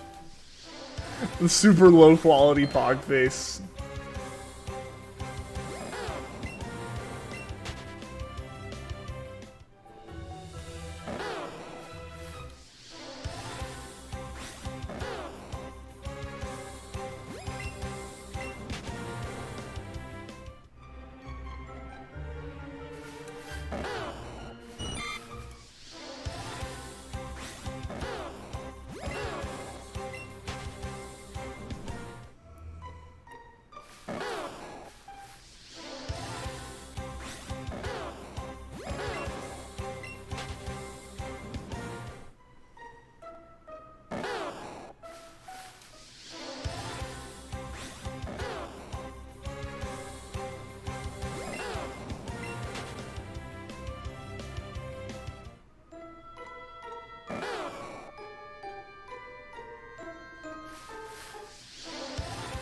Cat in a box.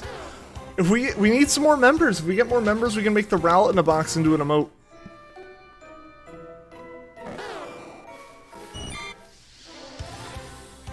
I think we need like 5 more members to get another emote slot now. I think that's where it stands.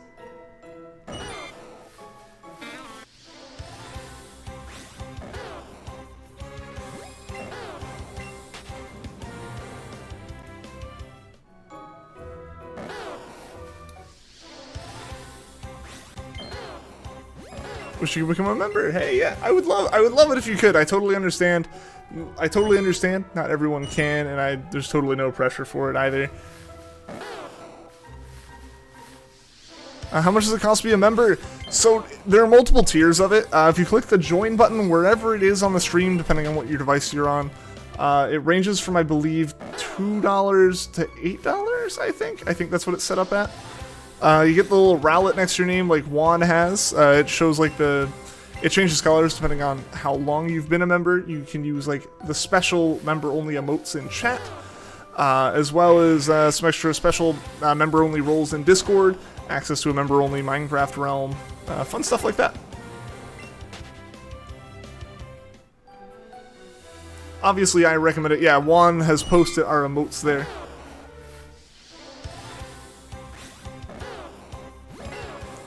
Those are the emotes that we have that are special to this chat. Some of them can change at any time if like we do find other cool ideas for it. We can definitely we can swap them out. There's no like need to keep some of them and everything, but yeah.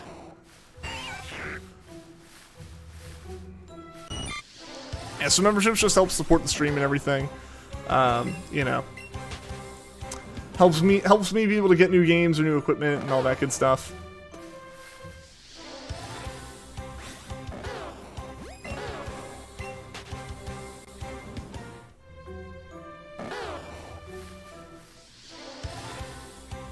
Think about code over. Awesome. I would totally appreciate it if you do.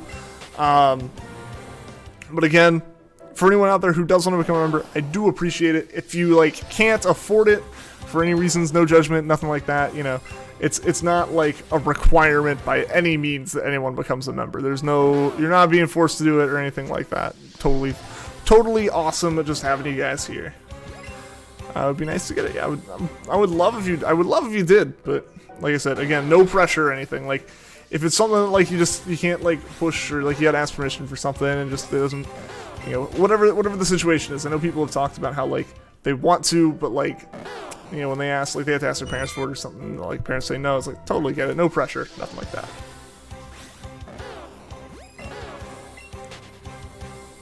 And so I appreciate it when people can, but at the same time, like I'm not upset if they can't, right? Like, yeah, it's totally not like a requirement at all.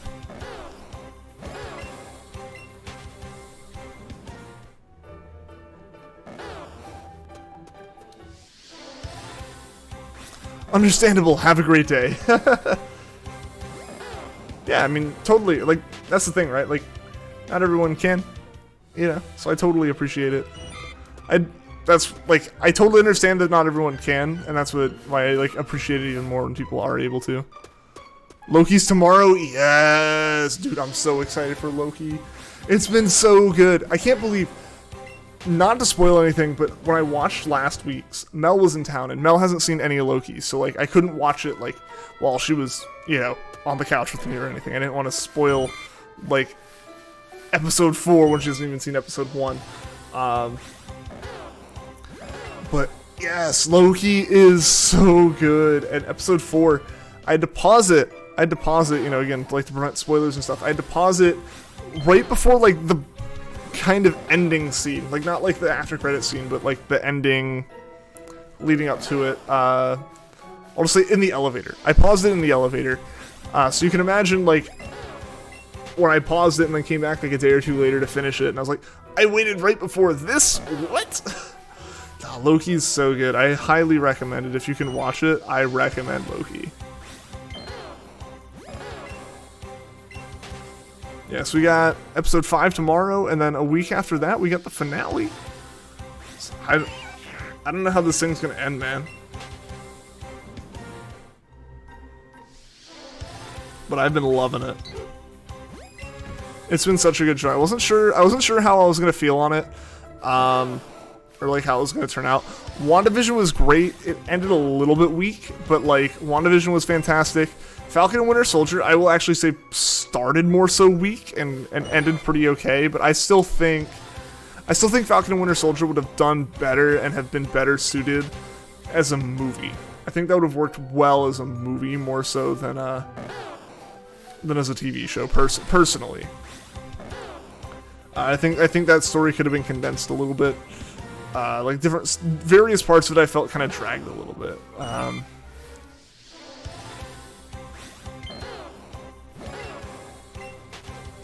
Like some of the random scenes with like John Walker and stuff just felt like they dragged a little bit too long in Loki, or not in Loki, in Falcon and Winter Soldier to me. But Loki's been really well paced. I think Loki really works as a TV show. It could have even worked as a longer TV show, I think, but it's really gonna. I feel like its punch is just gonna come from its length.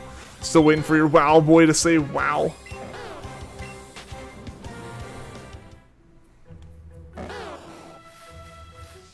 Imagine having followed the wow boy into the extra credit scene. I feel like it would have absolutely been said there.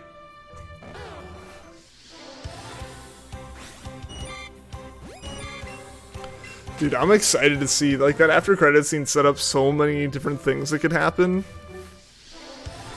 I'm excited. I am very excited.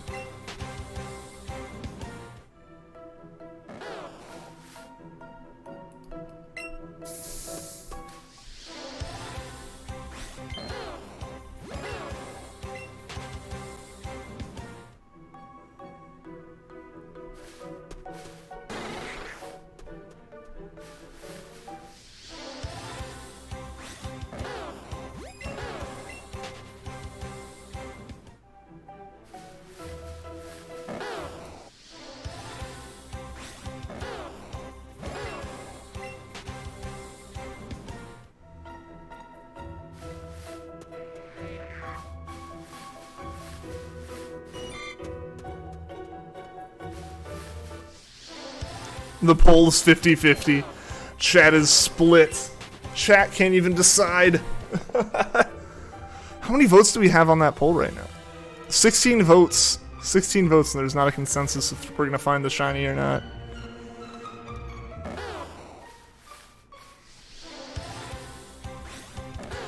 It's very focused. The only problem with the show is Owen whispers a lot of his lines. I will say that I think I might have mentioned it before. The show is a bit quiet and the show is a bit dark. Like quiet, just like in terms of actual audio being a bit quiet, and dark in terms of visually just being a bit dark. If I watch the show and it's not like nighttime outside, any glare that comes through my window onto the TV is enough to really throw it off and like make it where you can't see half the scene. That's a mix of it being bright and my TV, but largely it comes down to the show just is really dark, and like, you know, if your TV can't handle that like level of darkness and the contrast, a lot of detail just goes away. I made no progress basically in this puzzle. I'm usually good at puzzles. Is your brother distracting you, Gabby? Is that what's happening here?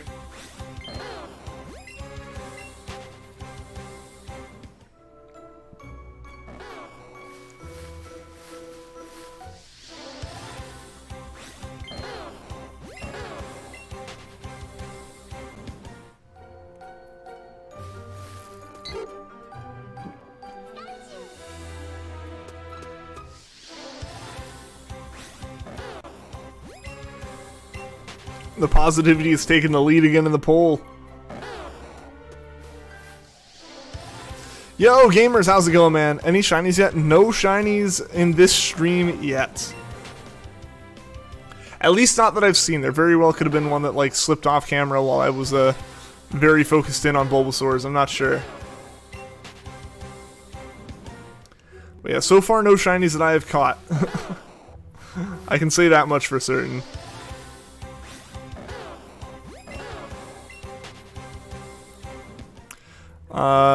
This puzzle, the Zelda Hyrule maps are basically one color. Ah, yeah, that'll do it too. Like when you can't break the puzzle out into like pieces where it's like this section is all these pieces and these pieces are all part of this section. It's like they could be anywhere. They have wands mess with you. I can imagine that's not helping. Ah, dang it, I ran into a Weedle, didn't I? I did. I did run into that Weedle.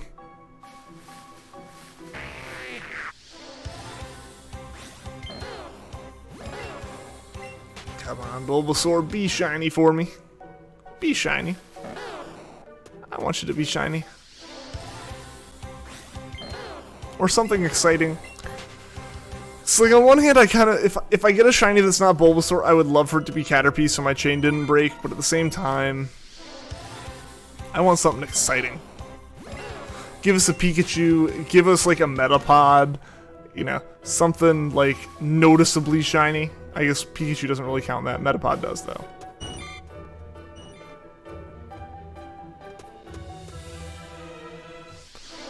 Shiny Butterfree would be sick? Yeah, Shiny Butterfree would be pretty good. Alright, see you later, Red Panda. Thank you so much for tuning into the stream. I really appreciate it. Hope to see you again soon. Have a good rest of your day.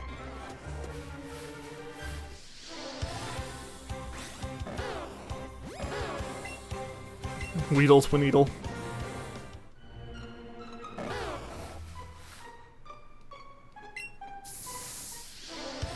Yeah, Shiny Butterfree would be really cool. I don't know how much I would expect to get that, but it would be pretty cool. Also, guys, if you haven't dropped a like on the stream yet, I would really appreciate it if you did.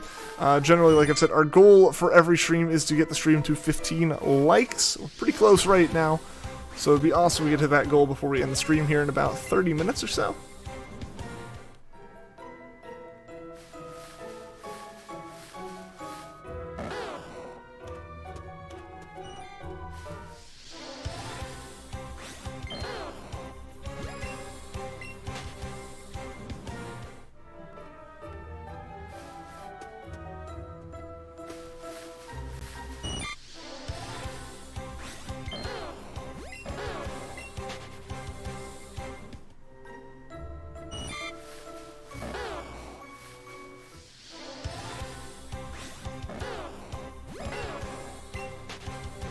And you want to find your Reshiram and your Wooloo, you'll find them, gamers, you'll find them.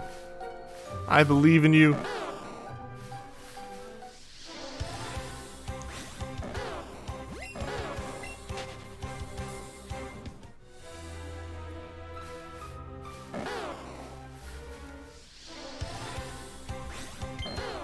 Gonna use your Reshiram for a bit. Best of luck, man.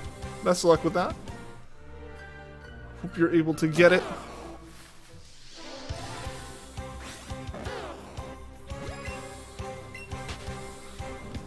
Does turning up battle animations affect Dynamax Adventures?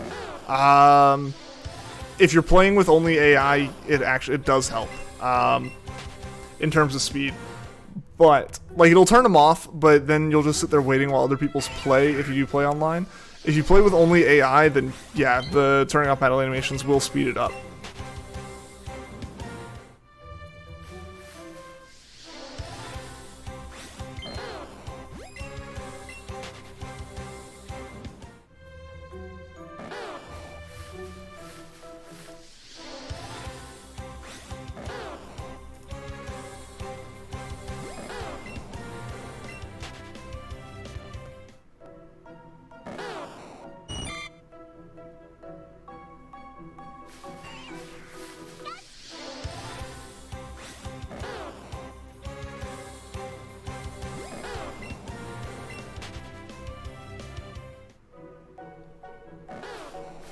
Another Bulbasaur.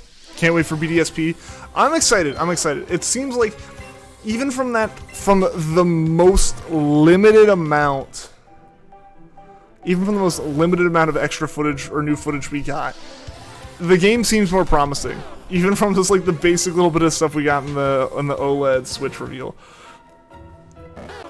I'm hoping we get like a true new trailer for these games soon. I feel like we really need it. You only do online or you only do offline? Yeah, so then it does help speed it up. You win less, but you win faster. Yeah, for sure. You're not dealing with communication stuff offline. So yeah, definitely battle animations, turning those off helps.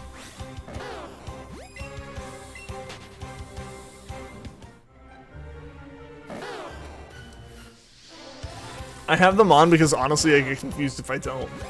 But that's on me.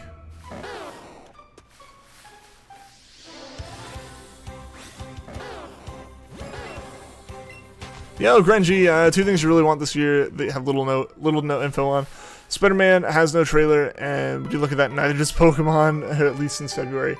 Dude, it's crazy that, like, the only information we've gotten since February is, like, the release date, the cover art, and 5 seconds of footage in a trailer for a new console revision. That's it. That's it. Like, the fact that since February, the biggest dump of any, like, new gameplay footage is in a Switch, like, revision trailer, or reveal. Like, what the heck? So hopefully, hopefully we hear something soon regarding that. Like, it's crazy. It's someone like Marvel or Pokemon. That's kind of the thing. I think with Pokemon, it might be a little bit of attempting a less is more philosophy that they kind of just got rid of with Gen 7. You know, like with Gen 7 and even a little bit Gen 8, like info was dumped almost every day to the point that like people stopped caring. But given BDSP and Legends, I think Legends is the bigger one here. This, you know, but even BDSP, it's like we should see some information at some point. Like, it's concerning the level to which we haven't seen information about Pokemon. Marvel, I don't follow it too closely. I know Spider-Man would be good to get some information on. Excuse me. But I feel like a lot of those trailers are kind of scheduled to... A lot of movie trailers, I feel like, have just generally, for a long time, been scheduled, like... Especially when you're in something like Marvel, scheduled to kind of be added in on top of the next, like, as a trailer for the during the next movie, as honestly even more of a draw to a movie. Like, all right, well, we have a new Marvel movie, so let's put a Marvel trailer in it that people haven't seen yet. You know, there's a little bit of that, I think. And just this past year, there hasn't been a good movie to drop a trailer in, so they haven't done it yet. I think that might be the case with Marvel, but Pokemon, I'm very confused by. And again, it is a little bit concerning, just how silent they've been. Like, it'd be less concerning if like the pre-orders weren't up for it at the same time, right? Like, we're like, you can buy the game from us, but we won't show you what it looks like now. Like, we won't show you the final product, and like that's always a little bit sketchy, you know. That's not the greatest of feelings. To see them being like, we can't show you what we're promising you. I think this month there will be trailers for both Pokemon more than Spider-Man. I would like to think so. E3 definitely would have been a great time to do it, but I'm not surprised we didn't see it. I wasn't surprised Pokemon wasn't in that direct. It's a little bit surprising that there wasn't a Pokemon Direct alongside it, but alongside the Nintendo Direct. But I'm not surprised there wasn't there wasn't Pokemon in that Direct if it hadn't been talked about really beforehand. So, to me, that part's not shocking. Like, the fact that it wasn't there when they didn't say it was going to be there isn't shocking, but the fact that they haven't said anything's going to be anywhere is honestly a bit shocking. Insiders have said for both, but this time you've learned Insiders get a lot right, but also a lot wrong. Yeah. I mean, generally you see it where, like, one person gets a lot of credibility and then they lose it all over the next couple, like, kind of things they come out with. And I think largely that comes down to one time they guessed right and then they couldn't guess right again. That's personally, like, occasionally you do have someone who's leaking stuff, but they lose their lead as soon as that lead is found and removed from the company, you know, so. I feel like people who are reliable sources tend to not be reliable sources for very long, especially in the place where you're trying to, like, leak information about trailers or games or consoles or anything like that. Yeah, I mean, especially just look at, like, all the leaks and rumors related to various aspects of like the Switch Pro that then turns out to just be the Switch OLED model, you know. Bayonetta 3 is even worse. It is only 5-second title trailer and no other information in 2 years. Dang. One of the worst ones though, Elder Scrolls 6. Granted, again, I don't know if Bayonetta doesn't have like a pre-order up or anything, right, Juan? That's the thing with Pokemon for me is that we know when it's coming out. We know when it was first announced. they're asking us to already buy it, and then they still haven't shown us stuff. That's my kind of beef with it. Is just like, what are we supposed to do? I can't buy a game based off of like 2 minutes and 5 seconds of trailers. It's not smart. You have like 13 total, or 113 total Dynamax Adventures. Excuse me. 30 total Dynamax Adventures and only one shiny from it. Dang. Hopefully find another one soon. Do you have the shiny charm?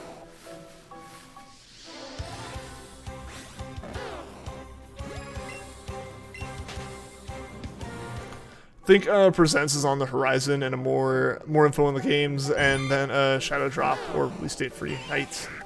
Probably. Again, like, the thing is, we don't know for sure. They could just go straight through to the release date and not mention anything until like a week before it comes out, and just start doing like a cutesy little countdown thing to build hype, which they're gonna do, no matter what. But like, they could just go to that without like saying anything beforehand.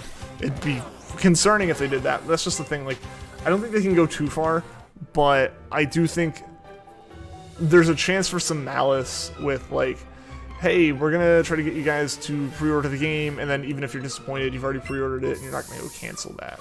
You know? I don't know. We'll see. This is Sinnoh month. It'd be nice if they used Sinnoh month and showed us some stuff. I want to see brief amounts of acknowledgement that BDSP is a thing, and that they have. I want to see more than 5 seconds of the new shading or like the new like tweaks that they have put in action. If I can see that, I'll be happy with BDSP. I'll be happy with the amount of information. I might not necessarily be happy with what the information tells us, but I'll be happy with that level of information. Legends Arceus, we really need to be seeing more stuff from it. It's a far out, sure, but it is a massive change in pace. Its timing of release is very weird and almost concerning. The lack of information is a little bit concerning. Everything about Arceus feels like... Honestly, you know what it feels like? It feels like Arceus was originally supposed to come out in the fall when BDSP is going to come out. They realized that wasn't happening, and they quickly got Ilka on board to make BDSP. That's honestly what it kind of feels like. They realized Arceus can't come out in time, so they just released it a little bit later. And then like they can't release it too much later because then it like starts breaking other release schedules for Pokemon stuff, but they were able to push it, which Pokemon doesn't push stuff, so it's concerning. I don't know. We'll see. There's a 1 in 1/3 chance for a shiny for each Dynamax that gets all 4.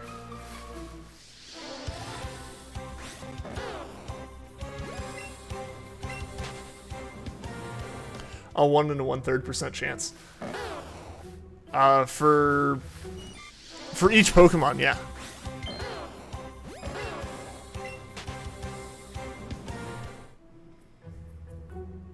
Obviously, you know, the whole little theory I just put out there with Arceus being postponed, and that's why we're getting BDSP at all. That is very just kind of out there. As a theory, I have nothing to substantiate it beyond just the same information everyone has officially. So, I don't know. I don't know about that. I don't know how much I believe it even myself. But it's an interesting thing to kind of think about. 1/3 chance for each Pokemon. 1/3% chance for each Pokemon with no charm. Yeah, it's a 1 in 300 chance without charm per Pokemon. It's a 1% chance per Pokemon with charm. And it's a 1 in 100 chance, yeah. Yeet.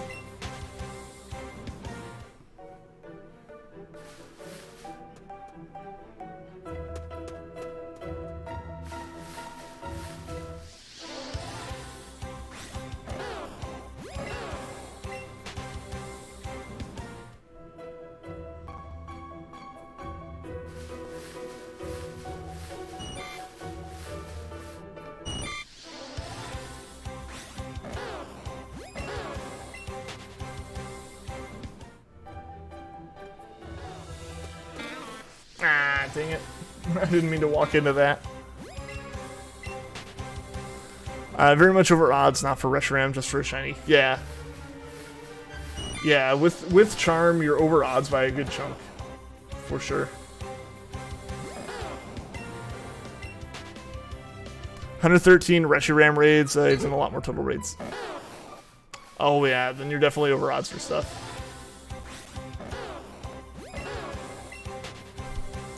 Yeah, like for me, even with like Tapu Koko and stuff, I don't actually count anything that isn't, I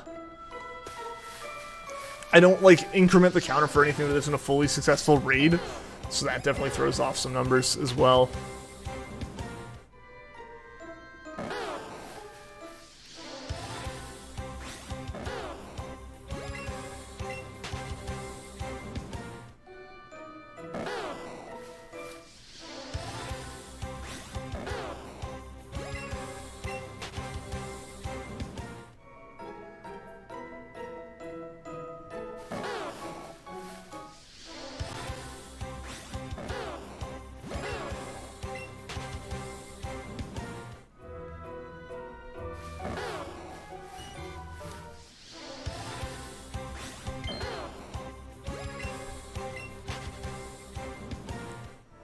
Bulbasaur is a good boy. Bulbasaur is very good.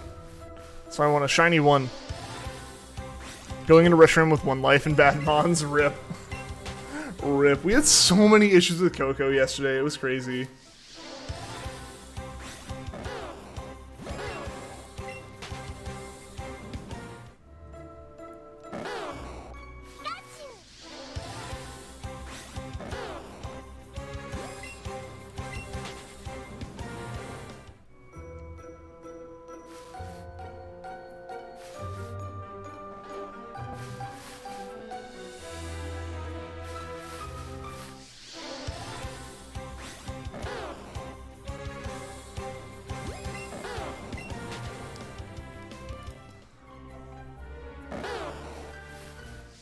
Parafused though. Maybe you'll make it then. That was a terrible voice crack. Yo, Wage, what's going on, man? How you doing?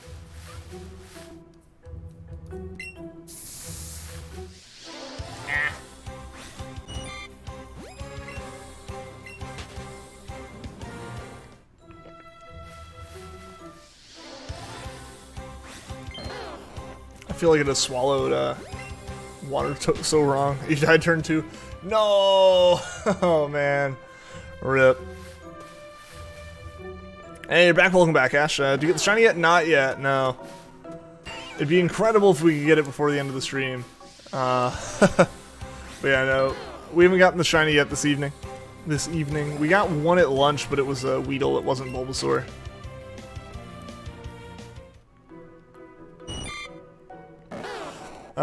Complained about your job, but you got first dibs on a brand new office. Nice, or brand new office. I thought you said brand new office. Like, dang, that's awesome. Brand new office chair that you got for half off. Nice. That's not bad. That's not bad at all.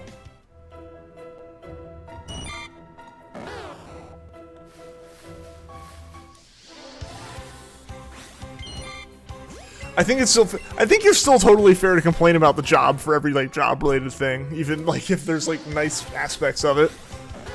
I had plenty to complain about with my last my last job, just like in terms of like frustrations day to day with stuff.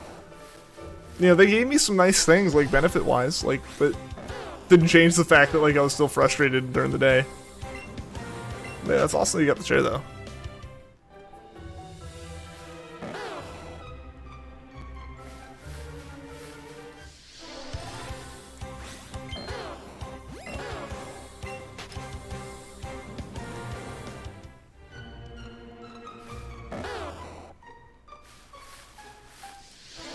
Good monster to choose from at the beginning, but the NPCs chose the ones quad weak to fire. Perfect. Nah, yeah, the NPCs are so frustrating in Dynamax Adventures. Sometimes they can make totally fine decisions, but most of the time they make the most boneheaded, like just terrible choices they can, and it's really frustrating. I feel that.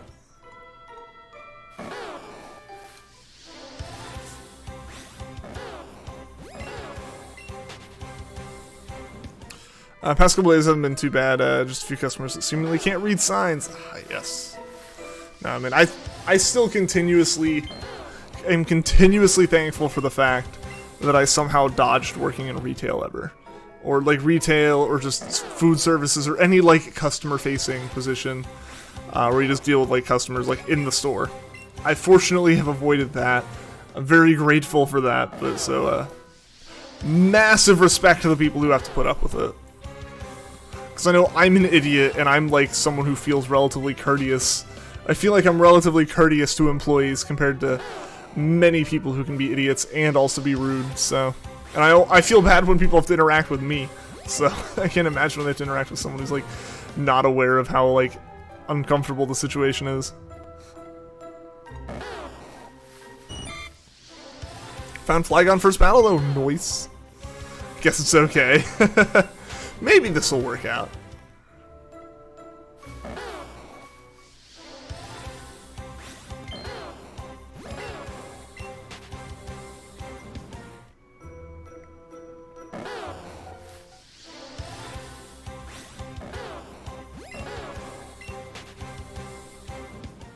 Shiny Flygon would be sick. That would be really cool. If you don't get Shiny Reshiram, I hope you get Shiny Flygon.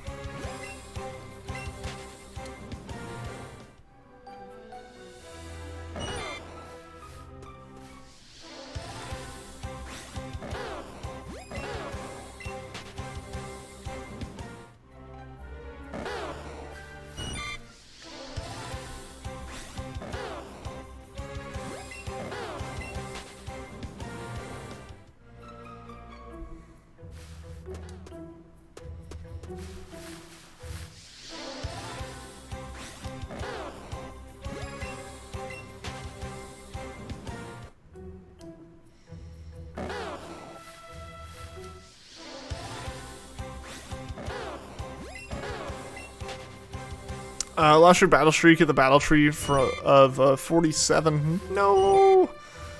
From a Glaceon spamming Blizzard and getting 3 freezes in a row. Oof, that's so unlucky. Forgot Flygon's ground move was Mud Slap.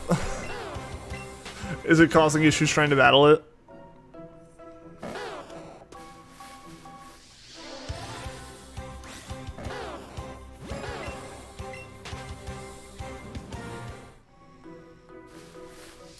No.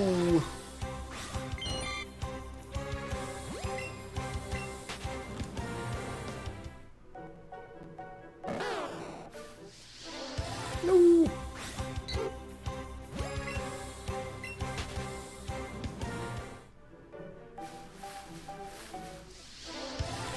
It's just 20 base power, so it kind of sucks to use. Ah, gotcha. Yeah, I wasn't sure if it was gonna be that or if it was wasn't sure if it was gonna be that or if it was gonna be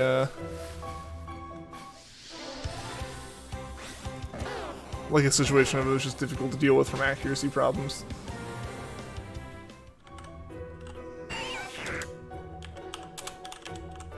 Where's Bulbasaur? There's Bulbasaur. No.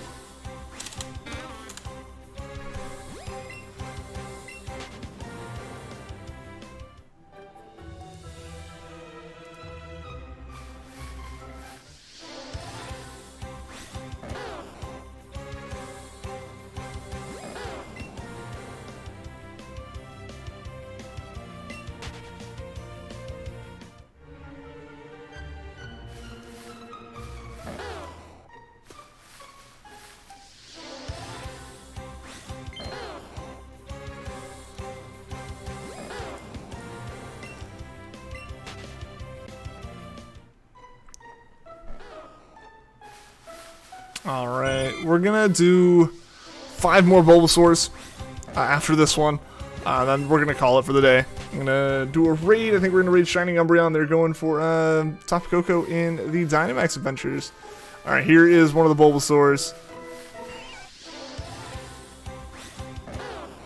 So 4 more Bulbasaurs. If I can get that on camera.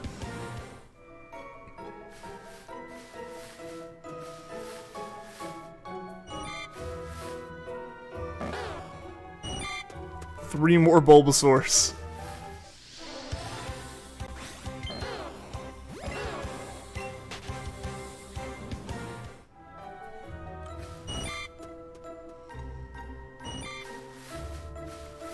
2 more Bulbasaurs after this one.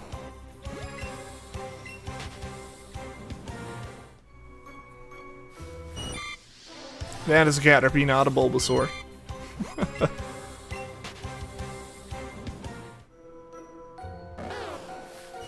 Alright, one more Bulbasaur after this one here. Gonna get your sister to keep... Get your sister to keep her love for her memories. Alright, we're gonna do one more Bulbasaur after this one, guys. I think this technically would have been the last one, but I'm gonna do one more. I'm a rebel. I break my own rules. Well, this one wasn't shiny either.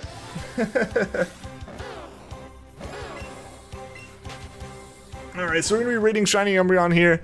Thank you guys so much for tuning into the stream. I really appreciate it. Thank anyone that liked, anyone that subbed. Definitely helps out a lot when you guys do that and share the streams around. We'll be back on tomorrow probably with some Jirachi hunting. Not quite sure for sure, but I'll get that planned and everything. But yeah, thank you guys so much for watching. Please go through, show Shiny Umbreon some hype with this raid, and I'll catch you all next time. Until then, take care.